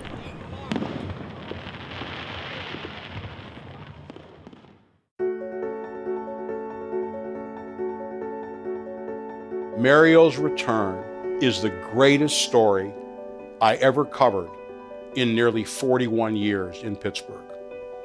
I get a call from my partner, Guy Junker. He said, I got a tip from a guy who works at Neville Island that Mario is practicing out there. Secretly. Nobody knows. We help you guys out. Hi, I'm Stan Savage. How's it going? How you doing? Good. We're trying to get some shots up. It's probably in early November that I started skating with Jay Caulfield, secretly early in the morning at 6 o'clock, and so nobody would see us. My recollection of that is he didn't want to let anybody know about it until he felt like he was ready to go. You know, at one point I wasn't sure if I was going to be able to do it. I think it was like a little break point where this is like the hump day, if you will. For him to do it, he had to be where he felt he was at before. It couldn't be halfway, it couldn't be mediocre. That's it. Turn hard. Go. Two more. My cameraman and I, we go out to Neville. And I said, he may not want anybody taking any video. I said, so you hide here behind these bushes. There were bushes that sort of blocked the view of the rink, and I'll walk up there and see what I can see. I walk up, and Mario, he said, what are you doing here? And I said, Mario, is it okay if we take some pictures, some tape? He said, yeah. He said, but I can't talk to you. I said, that's great. So I turn around and I wave to the photographer like those war movies. Come on, let's get up the hill. Let's, and I wave him ahead. 5, 4, 3. Jay, how long has this been going on? Well, we've been out here skating and working off the ice for about a couple weeks right now. So we're going into week 3. How's he look? Looks good. I mean, first couple of days, it's a real test right away because he hasn't been on the ice competitively, and we worked hard on all this, from just getting his legs back underneath him. Today's the first day we really did stops and starts, so he's doing good. How did you get involved? How did this all begin? I just had a voicemail from him one day. He said, hey, Jay, I need a skating partner, somebody to work me out, and that's how we started. So called him back, and we got our time set, and I didn't really talk about anything. I kind of know a timetable in a sense, but said, hey, these are things we're going to work at, and we've been going at it ever since. We're looking at a couple more weeks of doing what we're doing, then get in with his teammates, and he'll just take off from there. He shows up one day, and Tom Rooney, my boss, and I needed to talk to him about just a couple of things you need to talk to the owner about on occasion. Calls us in, closes the door, and we started with our request, and he said, I need to tell you guys something. Things have changed. And he paused, and he said, I'm going in a different direction. And I'm thinking 1,000 things, all of which were bad, and he leans forward. He wasn't a dramatic guy. I remember him leaning forward, he's saying, I'm coming back. And the room started spinning for me. I didn't know where I was. And Tom Rooney says, as a player. And that kind of broke it up. We all started laughing. He said, yeah, as a player. I called Mario up and I said, what are we going to pay you? And he said, I might not be any good. And I said, well, I think everyone's going to come see you, so you're entitled to a lot. I think every place you go in the country will be full. He says, well, we're partners, so I think, whatever we do is good for both of us. I think I'll just take league average. At the end of the year, I realized he not only took league average, but he only took league average for the time that he played. We're here today to announce my attempt to come back to the National Hockey League. It's something that I'm very excited about for myself and my family, my wife.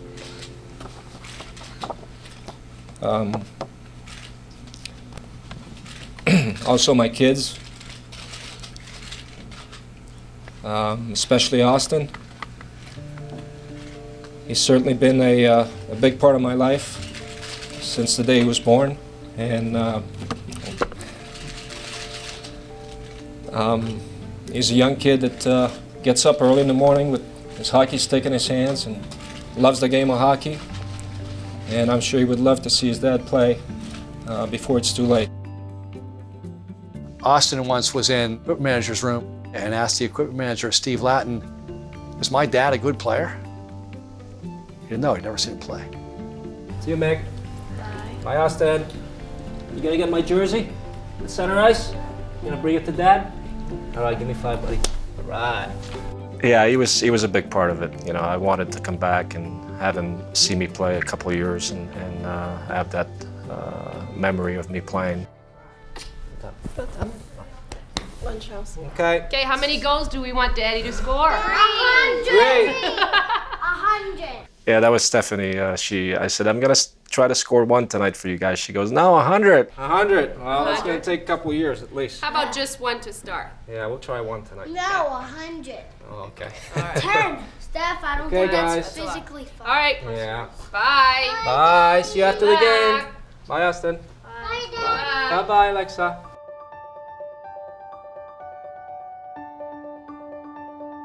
Leaving the house that night was something special.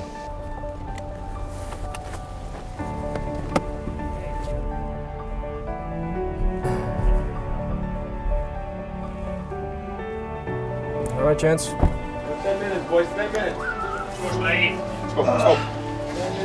There you go, boys. There you go, boys. Come on, boys. Come on, boys. Mark. Come on, Bernie. Lemieux did not want to play with his number hung high in the rafters, so it was taken down and stored until further notice.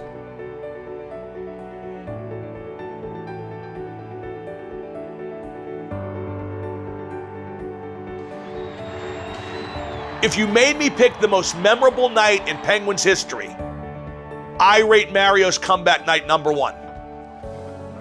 The place was shaking during the warm-up.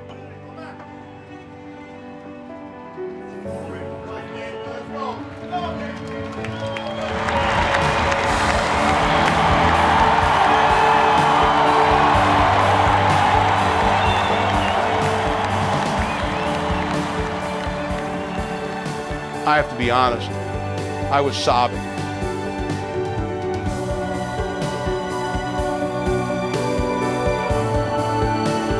Jagr turns around. Over to Lemieux. Mario Lemieux, his first goal in his comeback here tonight at the Mellon Arena. And he is smiling like a butcher's dog. Mario Lemieux.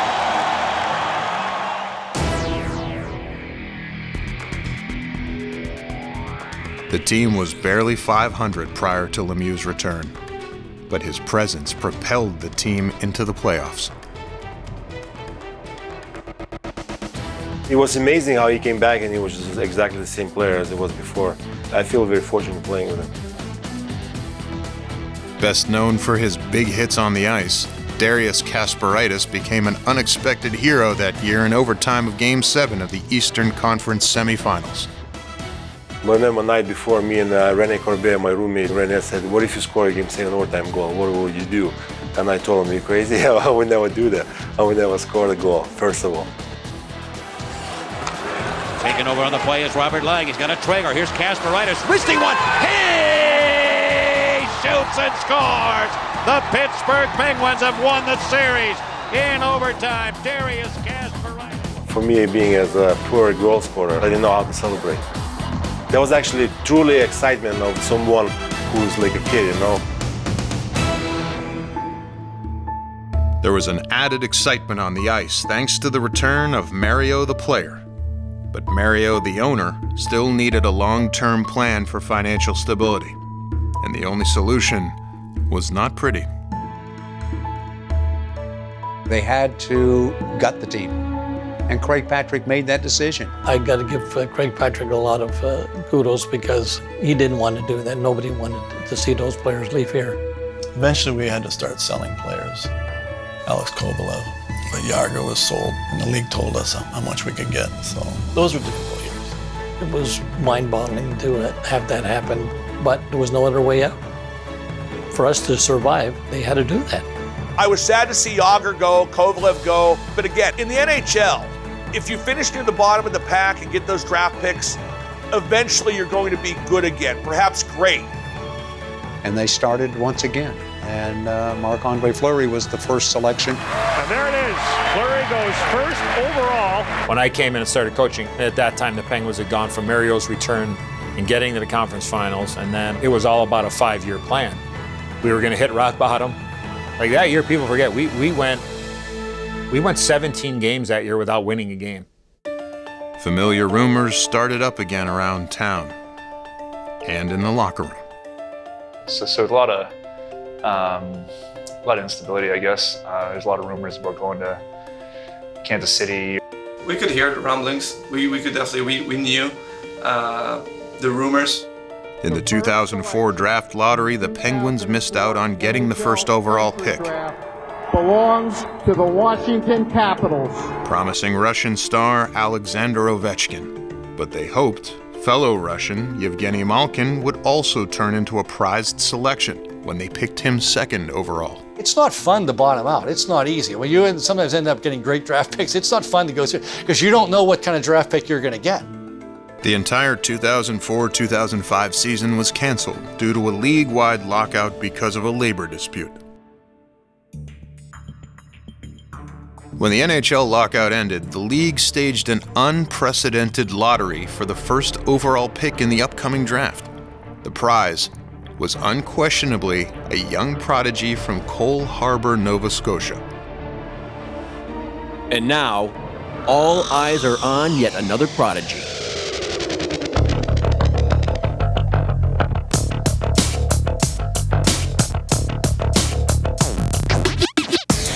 He's the real deal.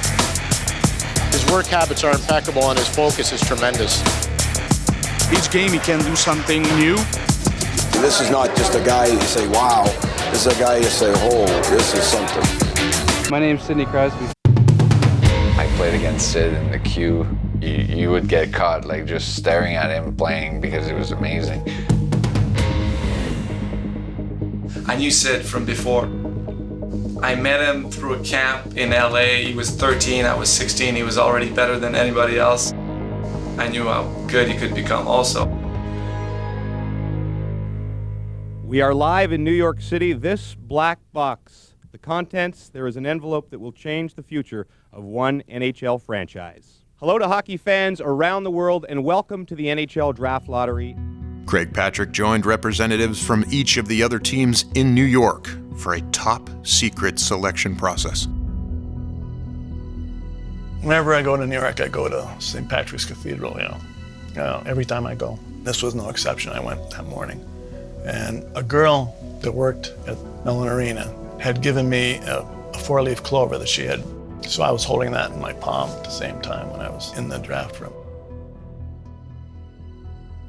It's kind of been a long day, a lot of anticipation, but I'll just be happy when 5 o'clock comes and they'll start naming off the teams, and obviously then I'll have a better idea of what the future might hold, but I'm not going to look into it too much. I'm just going to enjoy it.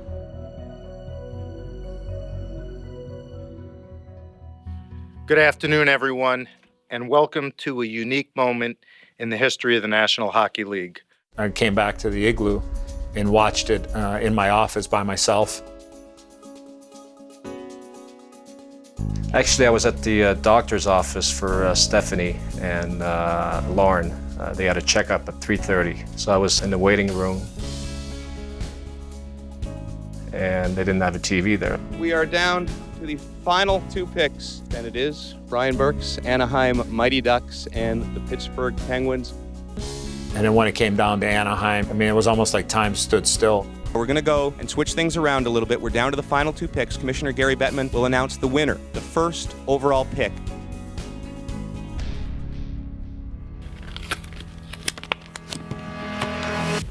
Pittsburgh Penguins.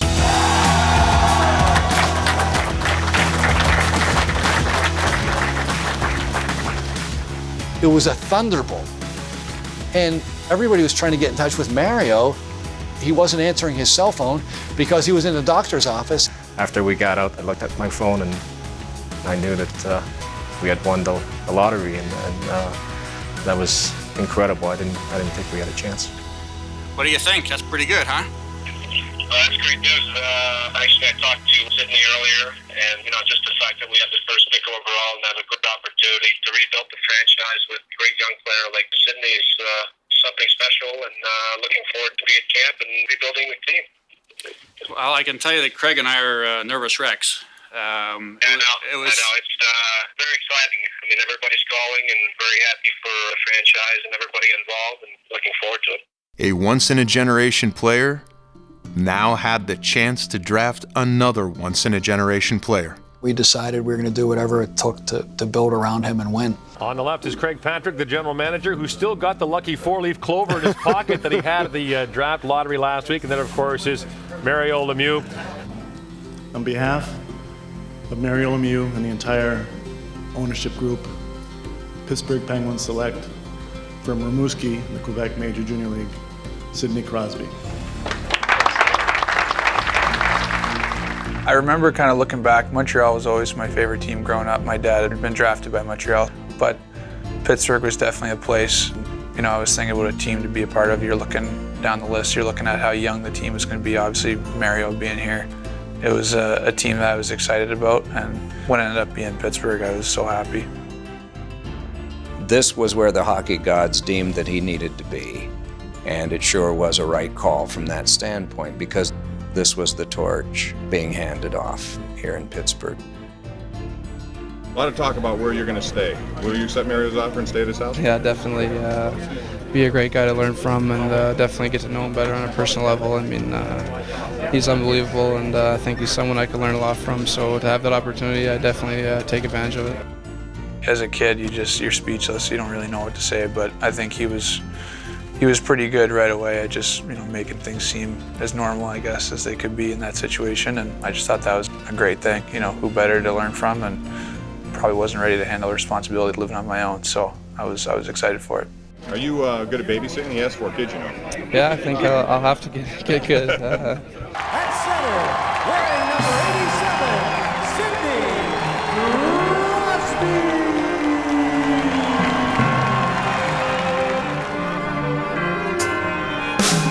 Crosby looking, loose in front, still a loose puck picked up by Ricky, shoots and scores! And Sidney Crosby has scored his first goal ever in a Pittsburgh Penguins uniform. Despite the excitement of Crosby coming to town, the team had one of its worst starts in franchise history. The expectations were high that year. I remember them talking about us being a Stanley Cup contender. We lost the first 9 games. To be honest, I probably was happy to have that challenge. So that's the way I approached it. I was so happy to be playing in the NHL, so happy to be coming to a town like Pittsburgh. It's a huge sports town, part of a group of young guys who could maybe do something special here. I remember I was 18 years old and he was already at the fire in his eye. He already wanted to just be the greatest. It was like showing already that, hey, this is my team. And I just thought it was great because all the young guys, we were all obviously in his corner and saying, yeah, it's Sid's team and it's going to be Sid's team for a long time. I remember telling Mike Lang, I said, Sidney Crosby's going to help the Penguins win the Cup someday. We're going to win the Cup again. To have a chance to play, with Sid for a few games was something special. He's an incredible player, an incredible person, and to have the chance to play with a couple generations over the years has been very special in my career. But on December 16, 2005, Mario Lemieux played his last game, and he retired for the second and final time. He's done everything he can accomplish in his career. He's won gold medals with the Canadian Olympic team in addition to the Stanley Cups that he won as a player. And now he's, as an owner, going to usher in this new era for the Penguins, try to get them a new arena, and have this young prodigy living in his house and kind of helping to make him become a great player and a great leader too.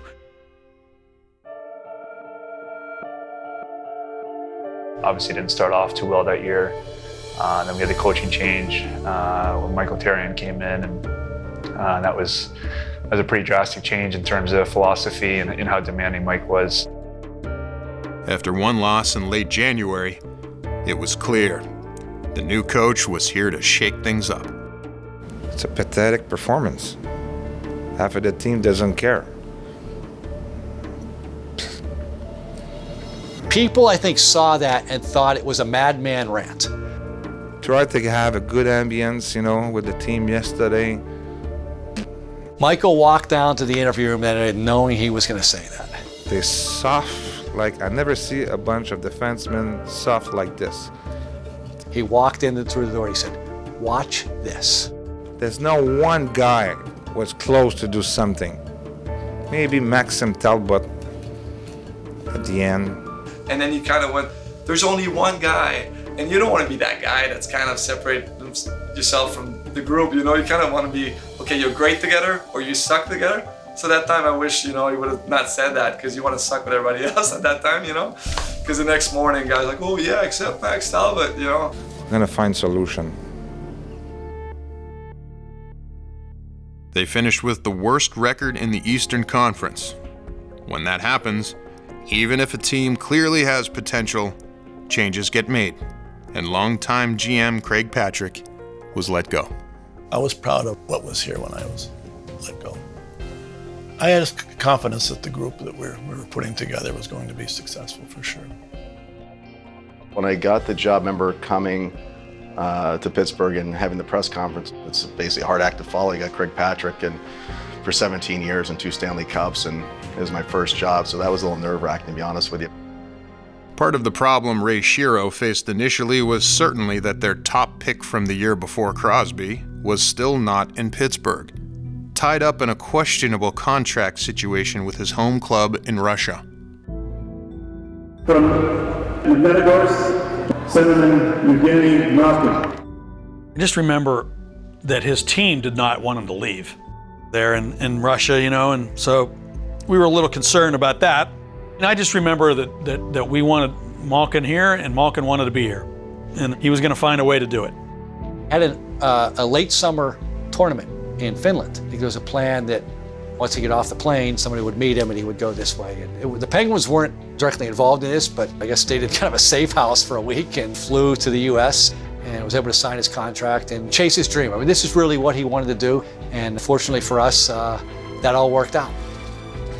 Malkin was here, but got off to a rocky start when he was injured in his first preseason game. He was in a lot of pain in his shoulder, and first thing was like, this is going to be 4 to 6 months, and I'm like, this is not a good start to my career anyway, let alone Gino's. But it turned out to be only 4 games, so he missed a month. The rest of training camp and the first 4 games of the season. Number 71, Evgeny Malkin. I remember it's my first game in the NHL. I'm in the locker room. I'm very nervous, it's first NHL game, it's after injury, and when I step on ice, I look fans around, and everyone stand up and they all support me. So I look around, it's dream coming true, It's an amazing moment. Snuck one in there, and now Recchi ahead to Malkin. Malkin flying into the double zone. Back to Recchi, coming to the goal, a shot, and off a stick, and rolls right over the net, was in. The whistle might have blown, no, it's a goal. They're going to say the Penguins have scored. I think Brodeur wanted a whistle, it never blew, and the game is tied at 1 with 1:22 to go. Malkin may have gotten the last stick on this to get his first National Hockey League goal. Much as Lemieux opened his house to Crosby, Fellow Russian Sergei Gonchar offered a home and support to young Malkin.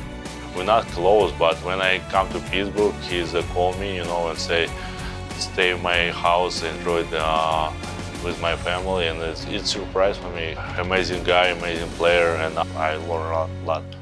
Malkin was the first rookie since 1917 to score goals in his first 6 games. And he wasn't alone in adding firepower to the team. That team, I think it had 105 points or something, was pretty amazing. That's when Jordan came as an 18-year-old, and I'm not sure we had any plans for him to make the team, but he scored 29 goals. Here's Stahl shooting. He scores! Jordan Stahl with his first National Hockey League goal. Sidney Crosby also took his game to the next level in his second season, becoming the youngest player and the only teenager ever to win the scoring title. He scores! Sidney Crosby.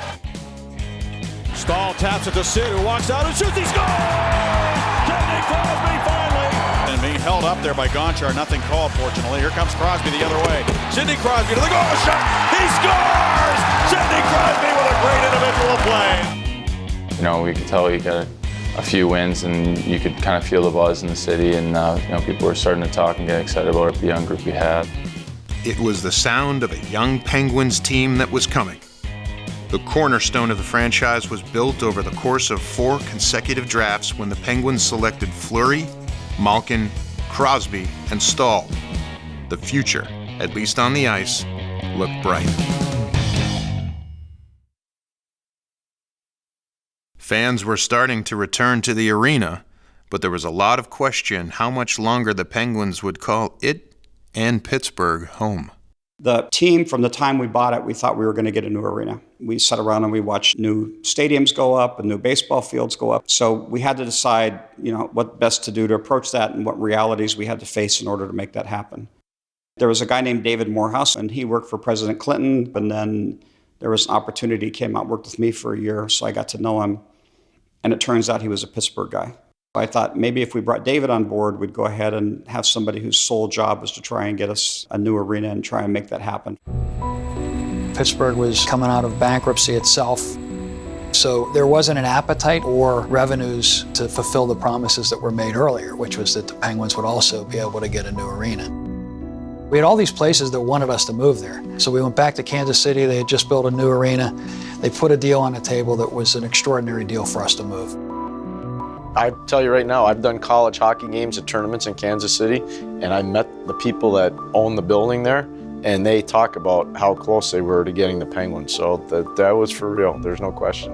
We first came here, bought a house, and my wife's like, wanted to pick out curtains and all that. I said, I don't think we should pick out any curtains. How much do they cost? I think we could be moving. It took until March 13th, 2007 for a breakthrough to finally bring stability. As we said last night to you, first at 11 o'clock, Penguins had reached agreement with state and local officials on the construction of a new multi-purpose arena that should keep the Penguins here for at least the next 30 years. Here's a rendering of what it's expected to look like. It'll be located across Center Avenue from Mellon Arena, right behind historic Epiphany Church. As Badger Bob Johnson, the late coach of the Penguins, once said, this is a great day for hockey. The deal took a partnership between the Penguins and local and state government to lock in plans for an amazing new long-term home, as well as financial support from a new Pittsburgh-based gaming casino.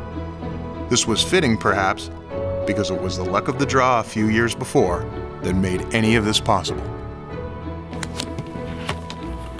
Pittsburgh Penguins. Without Sidney Crosby, we probably wouldn't have drawn the attention that enabled us to get a new arena. Everybody talks about Sidney and Gino and all the other fortunate things that have happened to us from a player point of view. But I think David coming on board was just as important as anything. When these people come here tonight, it'll be interesting to see how the Penguins handle it. They're going to know that everybody knows that the deal has been done. Whether or not they make some kind of a formal announcement here will be interesting to see. One of the great moments to me was Mario came on the ice and announced the team staying. That was fantastic. I'm not a person that like to get in front of crowds, but it was a special night. The Penguins were going to remain in Pittsburgh forever, and that was an amazing feeling. It was emotional because this wasn't just a job for me. I mean, I grew up here. I watched the team from the time I was 7 years old, And no one in the management team or the ownership group wanted to leave Pittsburgh. Well, I do have an announcement to make. And for Mario to talk about it and see how excited he was about staying in Pittsburgh, it was extraordinary. Tonight, I'm proud to announce that your Pittsburgh Penguins will remain right here in Pittsburgh where they belong. Thank you, Pittsburgh. Have a great night.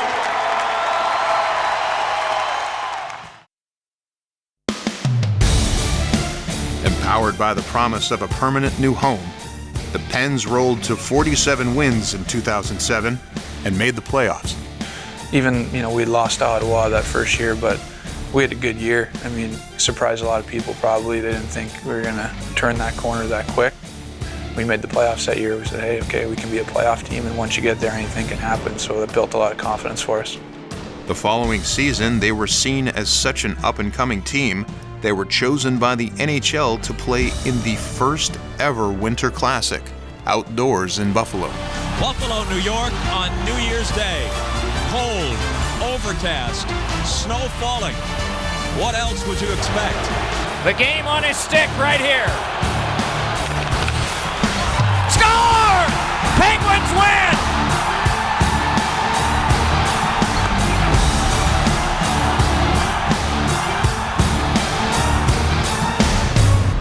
It was really at the All-Star game in Atlanta, 07-08 season, that we had a board meeting, ownership, and the team was doing well. But that's when Mario and Ron and we started talking about the trade deadline coming up in a month or whatever, and who are the players that might be available.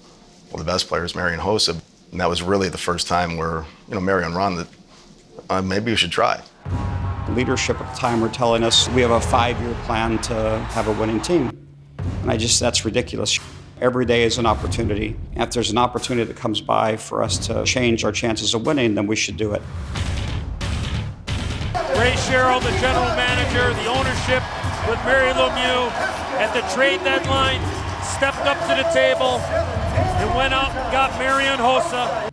Hossa helped the Penguins plow through the Eastern Conference in the playoffs, losing only twice before running into Detroit in the Stanley Cup final. That should just about do it. Gonchar to his own blue line, left side of Malkin. 3 seconds to go. Trying to get a late shot. Backhander! Stopped by Osgood! And time runs out. The Red Wings have won the Cup. What a season it has been for Pittsburgh. It's not what they wanted, of course.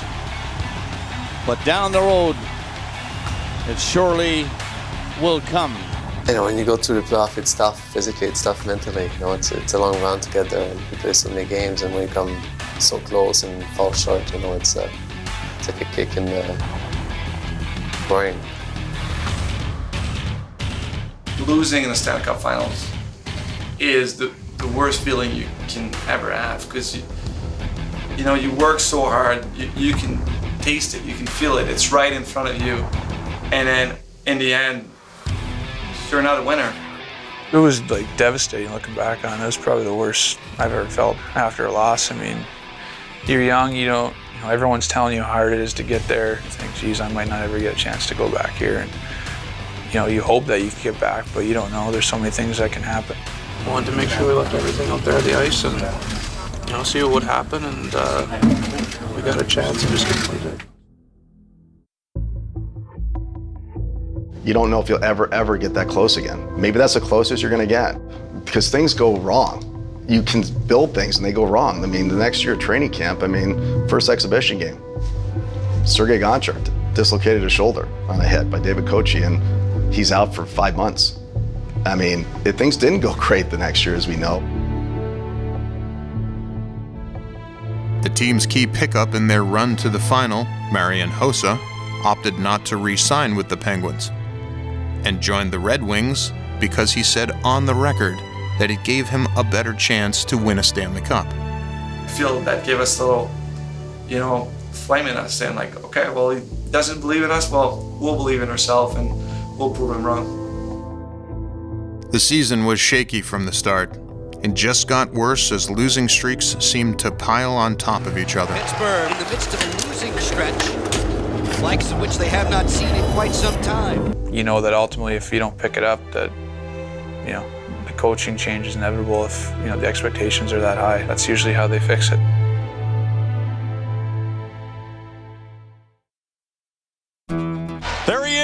Dan Bilesma. He's the youngest man behind the bench.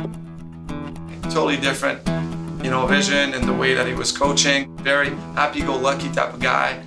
He was happy to be there. He was passionate. A new man, still wondering is this all true? I'm here in the National Hockey League. What a day for Dan Bilesma. And that's exactly what we needed at that time, when we needed to be looser. Whatever the recipe was for success, whatever voice your players needed to hear, they heard it from Dan. And whatever you needed to put in that locker room to make it better, Ray delivered. Sportsnet up in Canada is reporting, along with TSN, that Bill Guerin is on his way to Pittsburgh. In addition to the new coach, they added a key role player in Chris Kunitz and a key character in veteran Islanders captain Bill Guerin.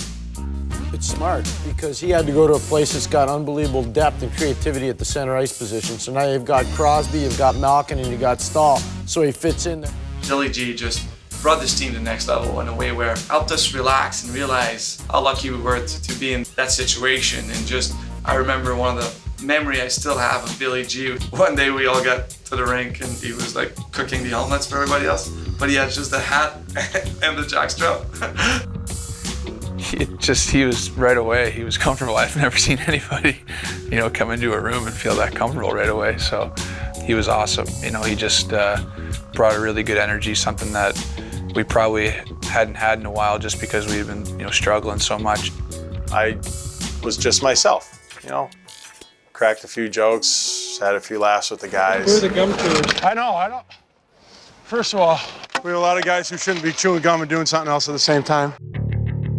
It was pretty amazing, coming from 10th place and just catching fire at the right time. And Pittsburgh has the best 5-game road trip in its history. Sergei Gonchar was back from injury and back at the heart of the power play. The young Russian living with Gonchar, meanwhile, became the 4th different Penguins player to win a scoring championship. The award goes to Evgeny Malkin, the Art Ross Trophy winner. The 2009 NHL scoring champion, Evgeny Malkin. Do you enjoy playing at the level you're playing at now? Do you feel relaxed all the time? Not relaxed. I'm nervous and my head nervous. I thank my teammates and help me every time and coaches. Let me show you the list of players that you have joined by becoming the 4th different Penguin to win a scoring championship. You joined Mario Lemieux, Jaromir Jagr, Sidney Crosby, and there's Gino at the bottom. That's a pretty good list, huh? Yeah, Mario Lemieux 6 times, Jagr 5 times, me Sid 1 time. Well, you have some work to do. Yeah, we try more. Sid. Yeah, it's my life. It's good day today. I'm happy. In the first round of the playoffs, with Pittsburgh up 3-2, one Penguin had an ingenious idea to swing the momentum in Game 6. I messed up in the first period for their first goal. It's already 3-0, and I'm sitting between the period, the first and the second. I'm like, what can I do? I know I'm not gonna score 3 goals. I got to the face-off, not even thinking too much about fighting Carcillo, but he's beside me. I'm like, okay, that'd be a good moment. Oh, he was strapped in front of me here. Carcillo and Talbot, they were set up right at the face-off dot. I understand why Max Talbot is fighting here, but if you're Dan Carcillo, there's really no reason to engage. You have all the momentum. You're up 3-0 a game. There is a time, there is a play. We're losing 3-0 in Game 6 and you got beat up again. It was perfect, and you know what? In a situation like that, win, lose, or draw, it doesn't matter. Max stood up for us and wanted to get us going. Got beat up, and I'm on the ice, and I just see him from the corner of my eyes, and he's just going like this, and the crowd's going nuts. So I'm like, what's the opposite of this? And I just went like this. And I get asked about that moment often. I get people, sometimes sending me pictures of that got tattooed on some guy's leg and stuff of that moment. If that was a turning point in that game, I'll take it. We came back and tied the game. Walking out in front, trying to slam one home, reaching out and there, and it's Squid in. 3-on-1 shot, save, score!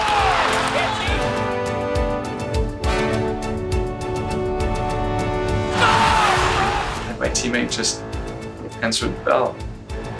He was willing to do anything to give us a lift, and that game was a huge turning point. Save In the next round against the Capitals, they again had to make a comeback after falling down 2-0. This time, a lucky bounce of the puck in overtime provided the spark.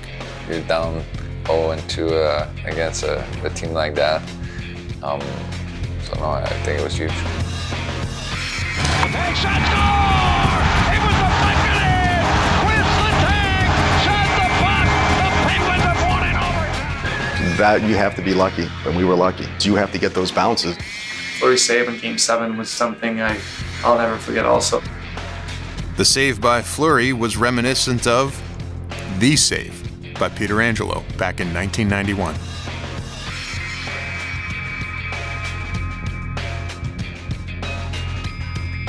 If Ovechkin scores on that breakaway, we might not ever win that game. And then you get Malkin also that just took over against Carolina. Goes to Malkin, backhand shot. Hey! Shoots and scores! Evgeny Malkin!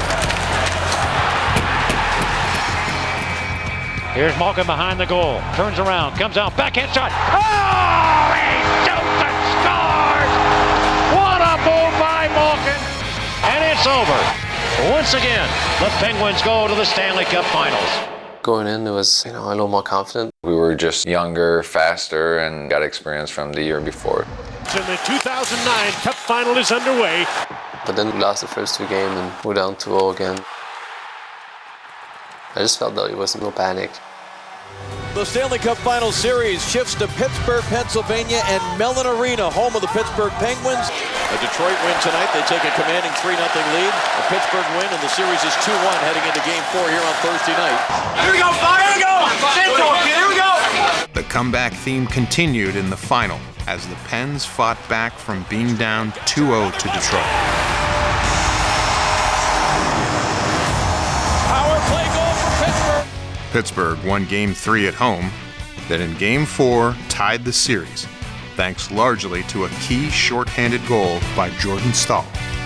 Eaton reversed it on, Talbot outlets, Jordan Staal carries, Rafalski back with him, Staal in front, score!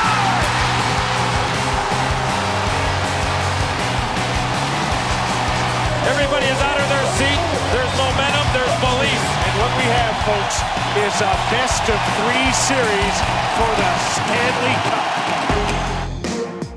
But in Game 5, any momentum they had built up vanished in Detroit, and the Penguins were on the brink of elimination again.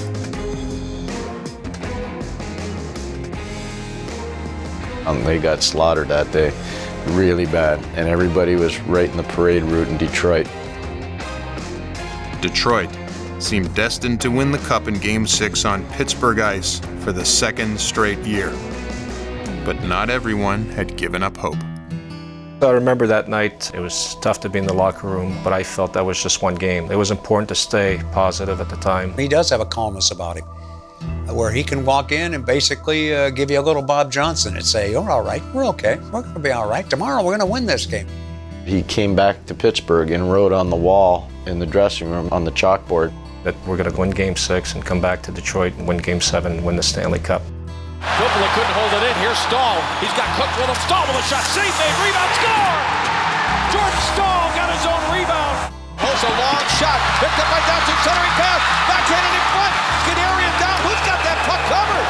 What a play by Rob Scuderi. Unbelievable play by Scuderi. The Pens had forced a Game 7, and before that, the owner once again helped lift the team. Decided to send a text early in the morning to all the guys. Just a little word of encouragement, and I think the key was, "I'll see you at center ice." There's no words to describe how this text message just got us going, There was only one game to play, and if we leave everything on the ice, he'll be out there on the ice with us, lifting the cup. It was incredible when you get a text like that, not only from your owner, but from one of the greatest players ever to play. That's a confidence builder.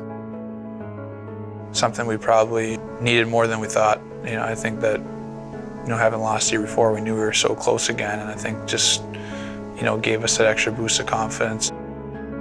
One player in particular was especially inspired. I remember in the morning I had a couple interviews, and there was a media that asked me, you know, there's always a story in Game 7, you know, who do you think is going to be the hero tonight, you know?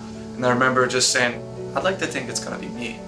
In my head, I always scored a game-winning goal, and you know it's fun. But you know, now it's going to be for real. Obviously, you dream about this game. You dream about, you know, playing it, having a chance to raise the cup. Why was I saying that? You know, like you want to bet on your best player, and you want to bet on somebody else. And that morning, I kind of bet on me. I was like, yeah. Zetterberg and Crosby to get things started. And Pittsburgh not with the kind of first shift they wanted to try with one that they liked.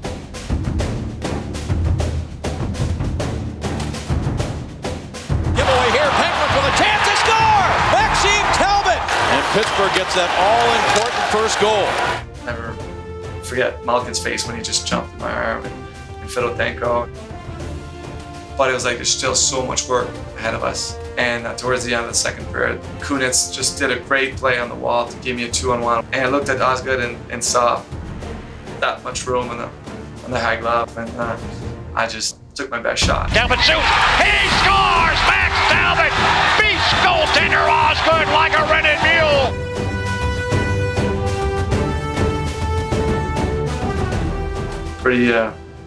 Pretty intense moment.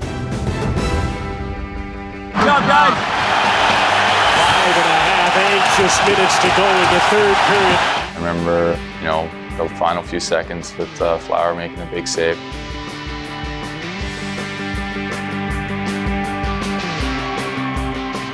Probably a save that he'll remember the rest of his life, because he won the Penguins a Stanley Cup right at the buzzer. Crossing puck, the dribble, a chance, and a save! The Penguins have done it! All I remember is throwing my gloves and as high as I can, and yeah, celebrating for the whole summer after that. And Lord Stanley, scratch their names on your fabled cup.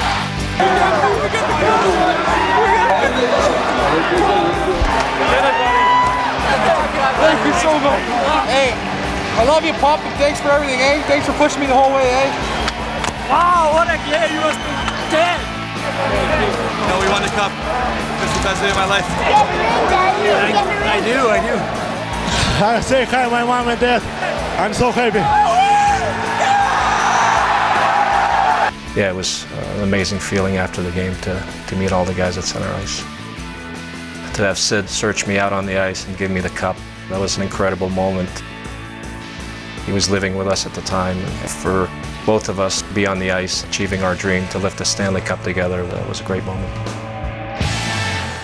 Let me take my dentures out. That whole week of the hype after we won the cup, parade was my favorite.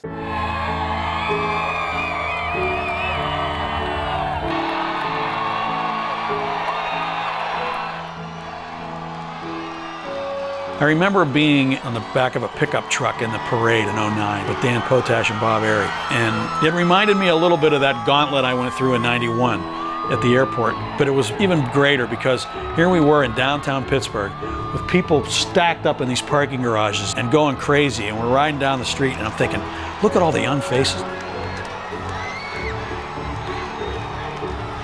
I mean, these were kids, basically, that won the cup. And you could really see how the young people of Pittsburgh could relate to those kids. And I think that helped really fuel a whole new generation of Penguins fans. I can't believe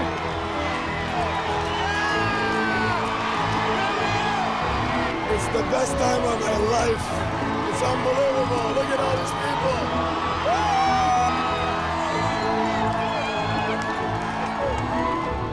For anybody who started in hockey as I did in the 80s with the Penguins, I was a marketing director of the Penguins going around trying to promote the game with autograph signings, and there'd be 23 people in line.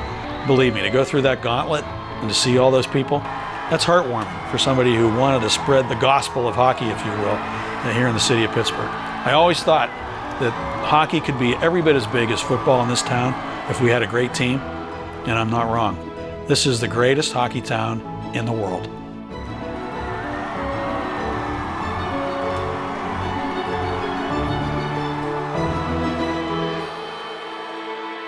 It wasn't a surprise. I mean, that's what we were there to do. But I think we thought that it was going to happen every year. 45 years of Pittsburgh tradition contained in these frozen waters. Jagr, nice move around Brent Sutter to the backhand. Lets it go, he scores! And now we take that energy into our new home.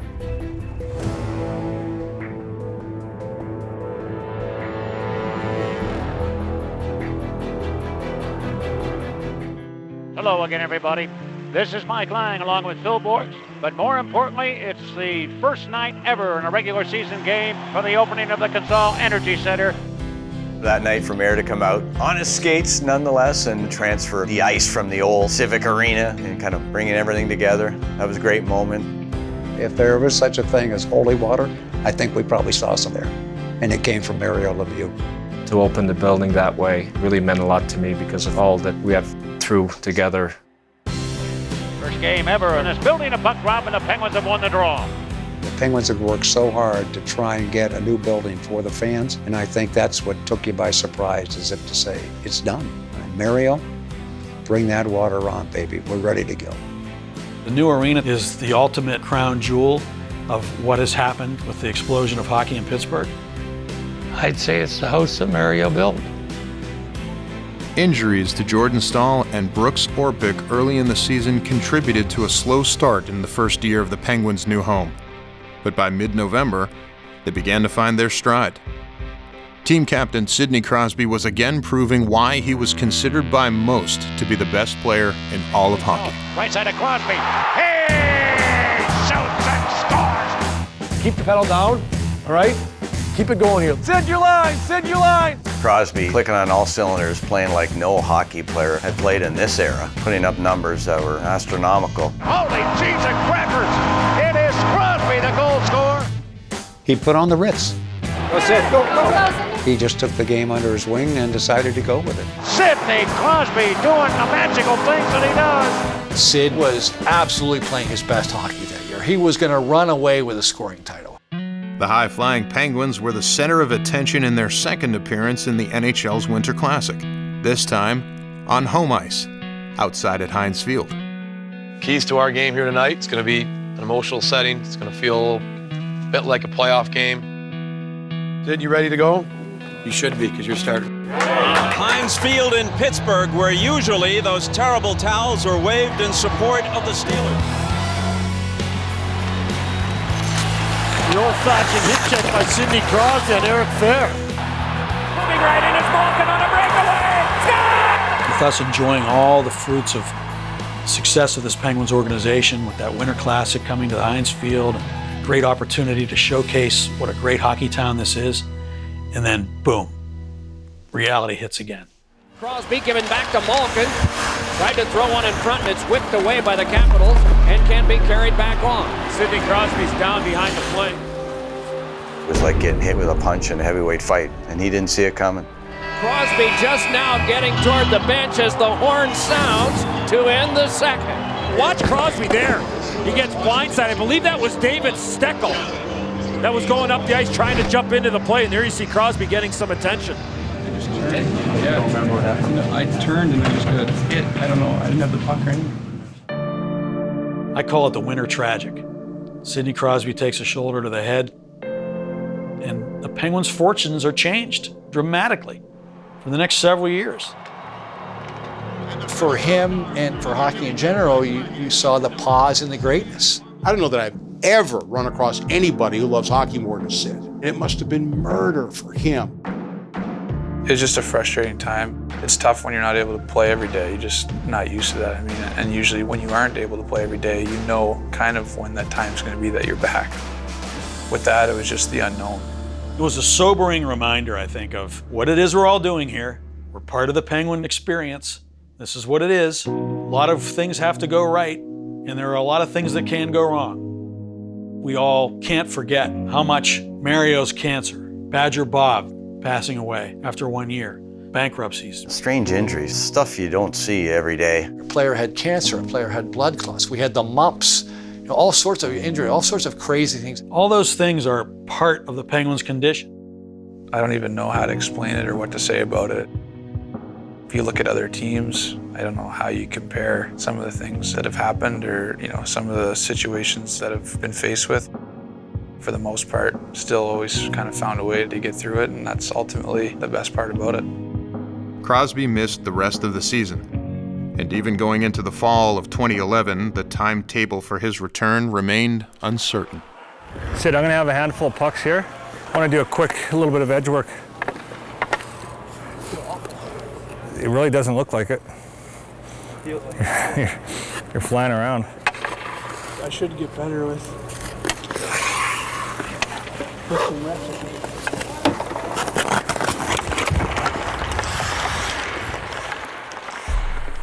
He was a Hall of Fame player anyway, and he was determined to come back to be Sidney Crosby again. The most anticipated night of the season in the NHL so far. After practicing for well over a month, it was just a matter of when Sidney Crosby would make his return. So, tonight is the night. You know, it's something I've thought about a lot over the last 10 months or whatever it's been, so pretty excited. The atmosphere is electric here in this building. Here's Crosby with a burst of speed up the middle, gets open, scores! Welcome back, Sid! Didn't you just know he'd do something like that? The Sid comeback game was incredible because, as with Mario, it became apparent he was the same Sid right away.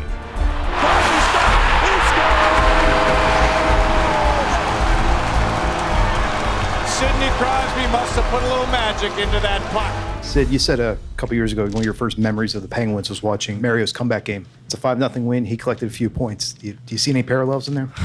I think he scored earlier and had an assist probably earlier than I did, but that's a great memory. And for me, I'll obviously have a great memory of this one. Just being back out there, I can't really even describe it. You know, the main thing was just the joy of playing, and that's something that I've missed, for the last 10 months. Following a lockout at the start of the 2012-2013 season, the Penguins returned to the ice as clearly one of the best teams in hockey. And a flurry of moves at the trade deadline helped them go a perfect 15-0 in the month of March. When the Penguins went out and got all that talent, I remember calling Ray Shero and commending him on his moves. Getting Jaromir Iginla and Brendan Morrow, another great leader, great hockey player, great playoff player, as Iginla is. It's up for grabs. Jokinen able to keep it alive. Morrow shoots it. He scores! Brendan Morrow with his first goal as a Penguin. But just when everything seemed to be coming together perfectly, Crosby was hit with more bad luck. Literally. When I'm hit Crosby really high. My first thought was, this poor guy cannot get a break. Well, Crosby, he's been cut 3 times in about 4 games against the Islanders with pucks going up into his face, and that was a heavy shot that deflected right up into the mouth of Sidney Crosby. Crosby missed a month with a broken jaw, but was back in time for what all expected would be another run to the Stanley Cup final. That team there was one of the strongest teams I have ever seen. The expectation was they're going all in to win the Cup.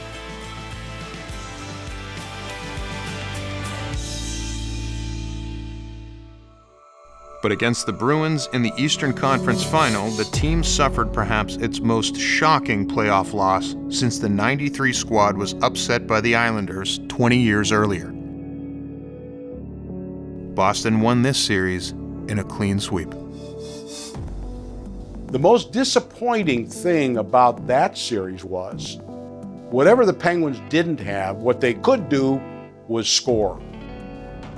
And they didn't score. You can have all the talent in the world, but it's got to blend, it's got to mesh, it's got to make sense. Sometimes there's not enough puck to go around. I felt that the organization was going through kind of a learning experience, being reminded once again of how hard it is to win the Cup. So many things have to fall in place for that to happen. Maybe the hockey gods have something else in mind. The following season, the Pens again fell short of expectations when they blew a 3-1 series lead in the second round of the playoffs. These weren't good times for the Penguins. It wasn't just that they were losing, it was how they were losing. The owners felt it was their prerogative, and it was, to make a change. So they had to fire a guy who would help them win a Stanley Cup. You can always look back and say, well, could we have done this or that? Of course, we can play that game, but I know one thing, we all wanted to win more than one cup, but you find out how hard it is. After the success of Craig Patrick And then Ray Shero, the next general manager of the Penguins, had big shoes to fill, and so the team turned to a familiar face. On behalf of our owners, Mario Lemieux and Ron Burkle, I'm pleased to announce that the new general manager of the Pittsburgh Penguins is Jim Rutherford. I was a Rutherford man from the beginning. He's just a good person, and he's a good friend, and it's good to work with people like that. Well, I had been in Carolina for a long time. I was sitting on my back porch one day, about 2 weeks after I stepped down. I got a call from David Morehouse. He told me what was going on in Pittsburgh, and I wouldn't have gone many places at that point. Well, Jim Rutherford brought not just his knowledge and experience, but no baggage. I don't think he was worried about the next year or tomorrow. He was worried about the now. What do we have to do today to win? He believed in the moves he was going to do, and Jim wasn't afraid to pull the trigger. Rutherford hired first-time coach Mike Johnston. I knew it was a franchise that used all the resources they had to be a winner. We had the core superstar players that were capable of winning a championship, and then just putting the right players around them, and it would happen. After being here 1 year and going through a year of many injuries, I had a good assessment of the team. And I really felt we wanted to add another goal scorer, so we were able to add Kessel. We wanted to add a bunch of character guys and leaders. It's always a challenge to figure out how to put together the best team and how to hold on to everybody you like, because that's an important part of it too. You really want to reward the fans, and I think we've been fortunate that we've had the financial wherewithal to go ahead and do it, and we thought that it was better for the value of the team if we put together the best team on the ice that we could. Going into the 2015-2016 season, the team that the Penguins put together had Stanley Cup potential. But that didn't translate onto the ice. And just as in 2009, a change was made mid-season behind the bench. You could see that the players weren't comfortable, and we just didn't have that extra push. The Pittsburgh Penguins have made a coaching change. I want to thank Mike Johnson for his contribution to this team. You just needed a different voice, a different way. You got to bring out the best in the players that are here. You know, there's a coaching change. Everyone feels responsible. You know, to be honest, I think that everyone kind of feels that weight on their shoulders. We know as players that we have to be better, and if we're not, then we're going to lose. We knew we had a good coach in Wilkes-Barre. We knew that when we hired him. He was a safety net. That was part of adding Mike Sullivan in Wilkes-Barre. He started off 12-1, and it's easy to get to like the guy at that point. When you get a new coach, I think it's just a fresh start. It's a clean slate, and I think that's basically how we looked at it. I think Mike brought a lot of confidence just right away. You know, for me, if we want to play fast, we got to train fast. Drive hard, stay on side, go with pace, go with pace. One left, this way, this way. Once the white goes, you guys will just follow it in behind. If you need a left winger, let me know, I'm ready. You guys got to be on your toes. We have to be ready to skate. Okay? It's not just another game out here. Embrace the race. We are in a race here. Let's embrace this process and have fun with it. Rutherford also added Carl Hagelin and Trevor Daley as two more key pieces to the puzzle. I've played a lot of games in this building before, and it's always a fun atmosphere. Can't wait to be playing for the home team. So, you know, I'm really looking forward to it, and it's good to get going right away tomorrow with an early game. Those were two gigantic moves. Those moves made by Jimmy Rutherford to bring in Trevor Daley and Carl Hagelin certainly are very similar to the ones that brought Ron Francis to the Penguins in '91. Malkin was injured and was out until the playoffs. They got hit here, and it's Malkin, and he is hunched over. He's going to have to go off the ice here, and this doesn't look that good. Who would figure Evgeny Malkin getting hurt in Columbus in early March would turn out to be the saving grace of the team? I figured, my God, they might not even make the playoffs now. We had enough depth. I knew that when he got injured that we would still be okay. I didn't know what was exactly going to unfold. You know, I didn't know that Bonino, Kessel, and Hagelin was going to play as well as he did. When Gino got hurt, we went 17-2, and that's when Sid just took everybody on his back. I think that was a key moment. He ends up third in scoring in the league and a Hart Trophy candidate. Like, everything just started getting better, and it was at the right time.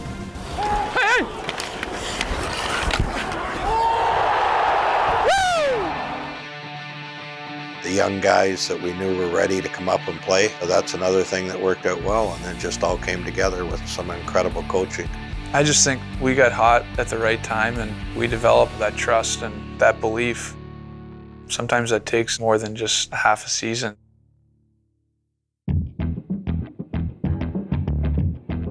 You're not walking to the rink saying, hey, we're going to win the Stanley Cup. Hey, you know, if we play well, we have a shot at it. After Marc-Andre Fleury was knocked out of action with a concussion, protecting the net fell on the shoulders of rookie Matt Murray. We know he was going to be part of the stretch run. We didn't know that he was going to have to play as many games as he did when Fleury got hurt. Jimmy had seen him play. He knew what his capabilities were. Did he exceed what he thought he could do? I don't think there's any question he did. Collie, big goal, the ageless wonder. But first playoff win in Madison.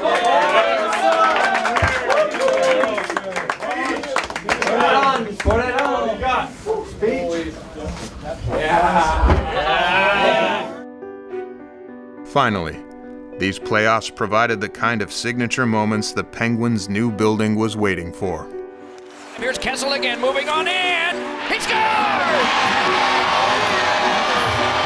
I probably appreciated not just winning, but the whole ride. The different series and winning at home, all those things. I think you appreciate that a little more than maybe I did the first time, just because you're so locked in on just winning, especially after losing the year before. That's all you're thinking was, okay, we won that one, next one. You know, how many more left? That's basically the mindset, and that is the mindset to a certain extent in the playoffs, but I think I was probably a little bit more aware of things and just taking everything in and really enjoying every moment of it.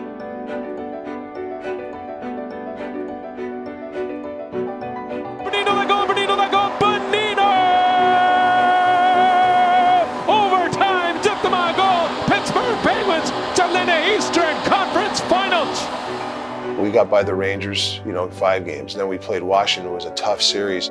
When we got by Tampa, I go, you know, I got a chance to win 2 Stanley Cups, and I just remembered that. Crosby steps back in and he got loose. Score! Into Kunitz on now for Rusty. 2 seconds and 1. The Penguins are going to the final.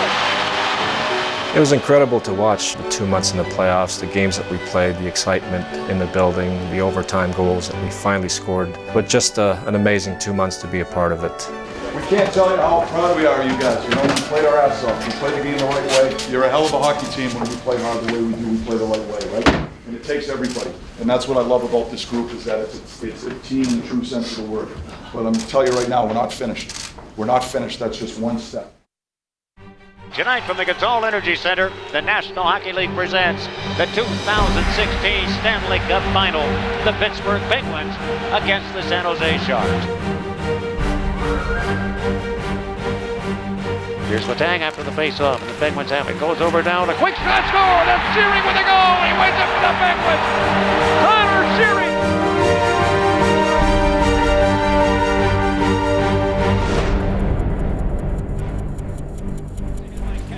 Shot one around in front, score!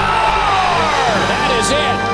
The Penguins are up in the series, 3-1. Hello again, everybody.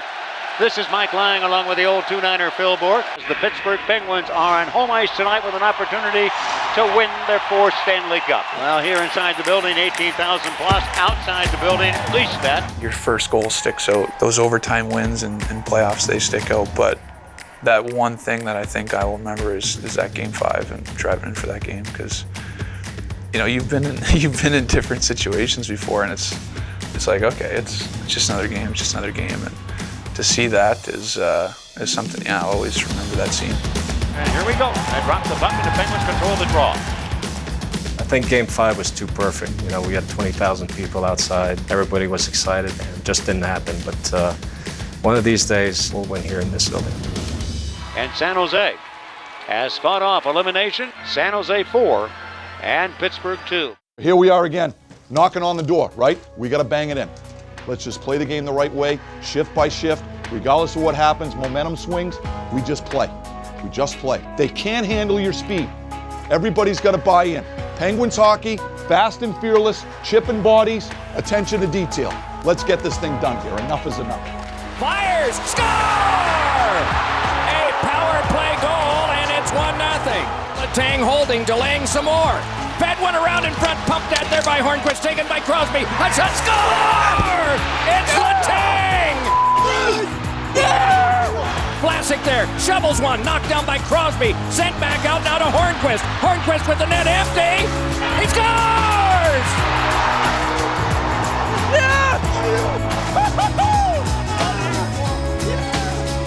The Penguins have jumped over the board. It's over.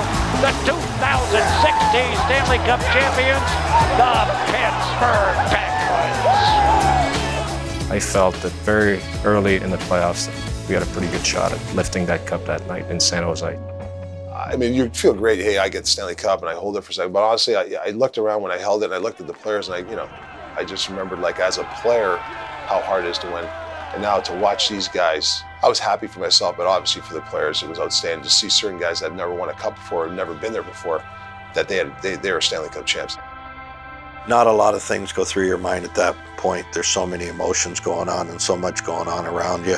I just knew that was my goal when I got here, and when somebody handed me that cup, it was like, man, we reached the goal. Jimmy Rutherford went to work with some pretty good insight on what he wanted to do, and his end result turned out to be a trophy. We get to appreciate it, I think, even more, because having gone through all those difficult losses and then still come through it with flying colors and win a Stanley Cup, how could you not appreciate it even more? I think it was important to win the Conn Smythe, to get that trophy in the trophy case. You look at the way he played throughout the playoffs, the consistency in his game, and the way he played in the Stanley Cup final, specifically in game number 6. That, to me, was as good a captain moment that you've ever seen. It's such an incredible thing to see Sid come back and have that success after what he went through. I think it was very important for him to win a second Stanley Cup and for him to win the Conn Smythe. I think it was very important for his career, for his legacy.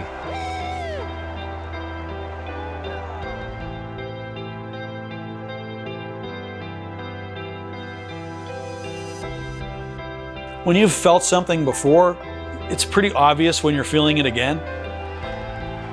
This team had it. You could feel it. It had all the ingredients. It just seemed like a freight train heading down the tracks. It wasn't going to be stopped.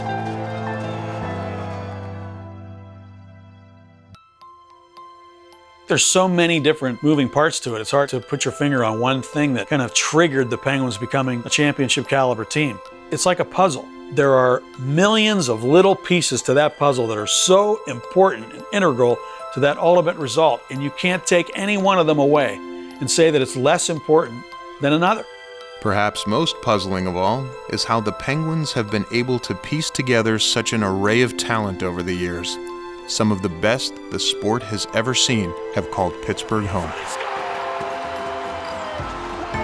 Pittsburgh's been blessed with the best player for the last 25 years. Just think about it. Mario, Jagr, Sid, and Gino. Why do we get all these stars? Other cities have to be thinking, man, this lucky dog's down in southwestern Pennsylvania, and it's true. We've had 15 scoring champions in 30 years. That's superstar talent. That's who the Penguins are. It's an astounding fact how fortunate you would be to see just one of those kinds of players on a regular basis. And I don't think we take it for granted. We understand how blessed we are. Call it luck, whatever you want to call it. But it's tradition here now. Again, it's part of what I think is by far the greatest story in the National Hockey League. From tragedy to triumph, it's a story that transcends sports. I knew when I was here, and I knew at that time that this was something special to be part of. I still remember going over the boards for our first cup with Paul Coffey. Paul saying to me, as special as this moment is, it's only going to get better every day of your life. Don't forget, it's 15 years ago the last time I was playing Pittsburgh, and every time I played, people still booing me. I guarantee you there's 90% of fans never see me play in Pittsburgh, so it's kind of funny. I lived the life in Pittsburgh. It was just perfect. It was a great day for hockey every time it came down to the Igloo to play. I think about the days in the Igloo. I think about all the great players that have played here, all the tremendous fans that have come through to watch Penguins hockey year after year. Pittsburgh is a hockey town. I love LA and I was born in LA, and California is great. But Pittsburgh is such an amazing sports town. The energy that the fans create and the loyalty, that to me is more important than having it in my backyard. To see what it's become, to see what it means to people, it's come full circle.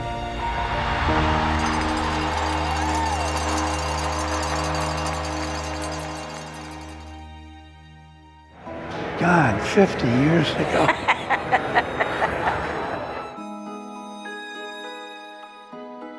Jack McGregor. Good to see you. Good to see you. Jack's wife. Thank God for you. Yeah. Thank God for you. I may have started it, but you saved it. Yeah. Mario Lemieux is, by definition, the Pittsburgh Penguins. He's become intertwined with our legacy. Mario pretty much saved the franchise in Pittsburgh. He came in, let his hockey do the talking. Mario was a great player all around, but offensively he was a machine. Player to owner, Mario, what he's done for the team and for the town is comparable to anything any owner anywhere has ever done. There have been a lot of great people in sports. There's never been an athlete who's had as much of an impact on a franchise, anywhere, any sport, that Mario Lemieux has had on the Pittsburgh Penguins. There's just never been anyone like him. I've just never met a guy like that who does so much. Never mind the hockey player. Mario, the man, is beyond compare. It was a team-changing, organization-changing, fandom-changing, city-changing moment when he came to the Penguins in 1984. I'm very proud of the fact that I've only played for one franchise, and I was able to buy the team and still own the team 30-some years later. I want to be a part of this franchise forever. Pittsburgh is my home. I love the city and love the fans here, and I know I'm going to be here for a long, long time.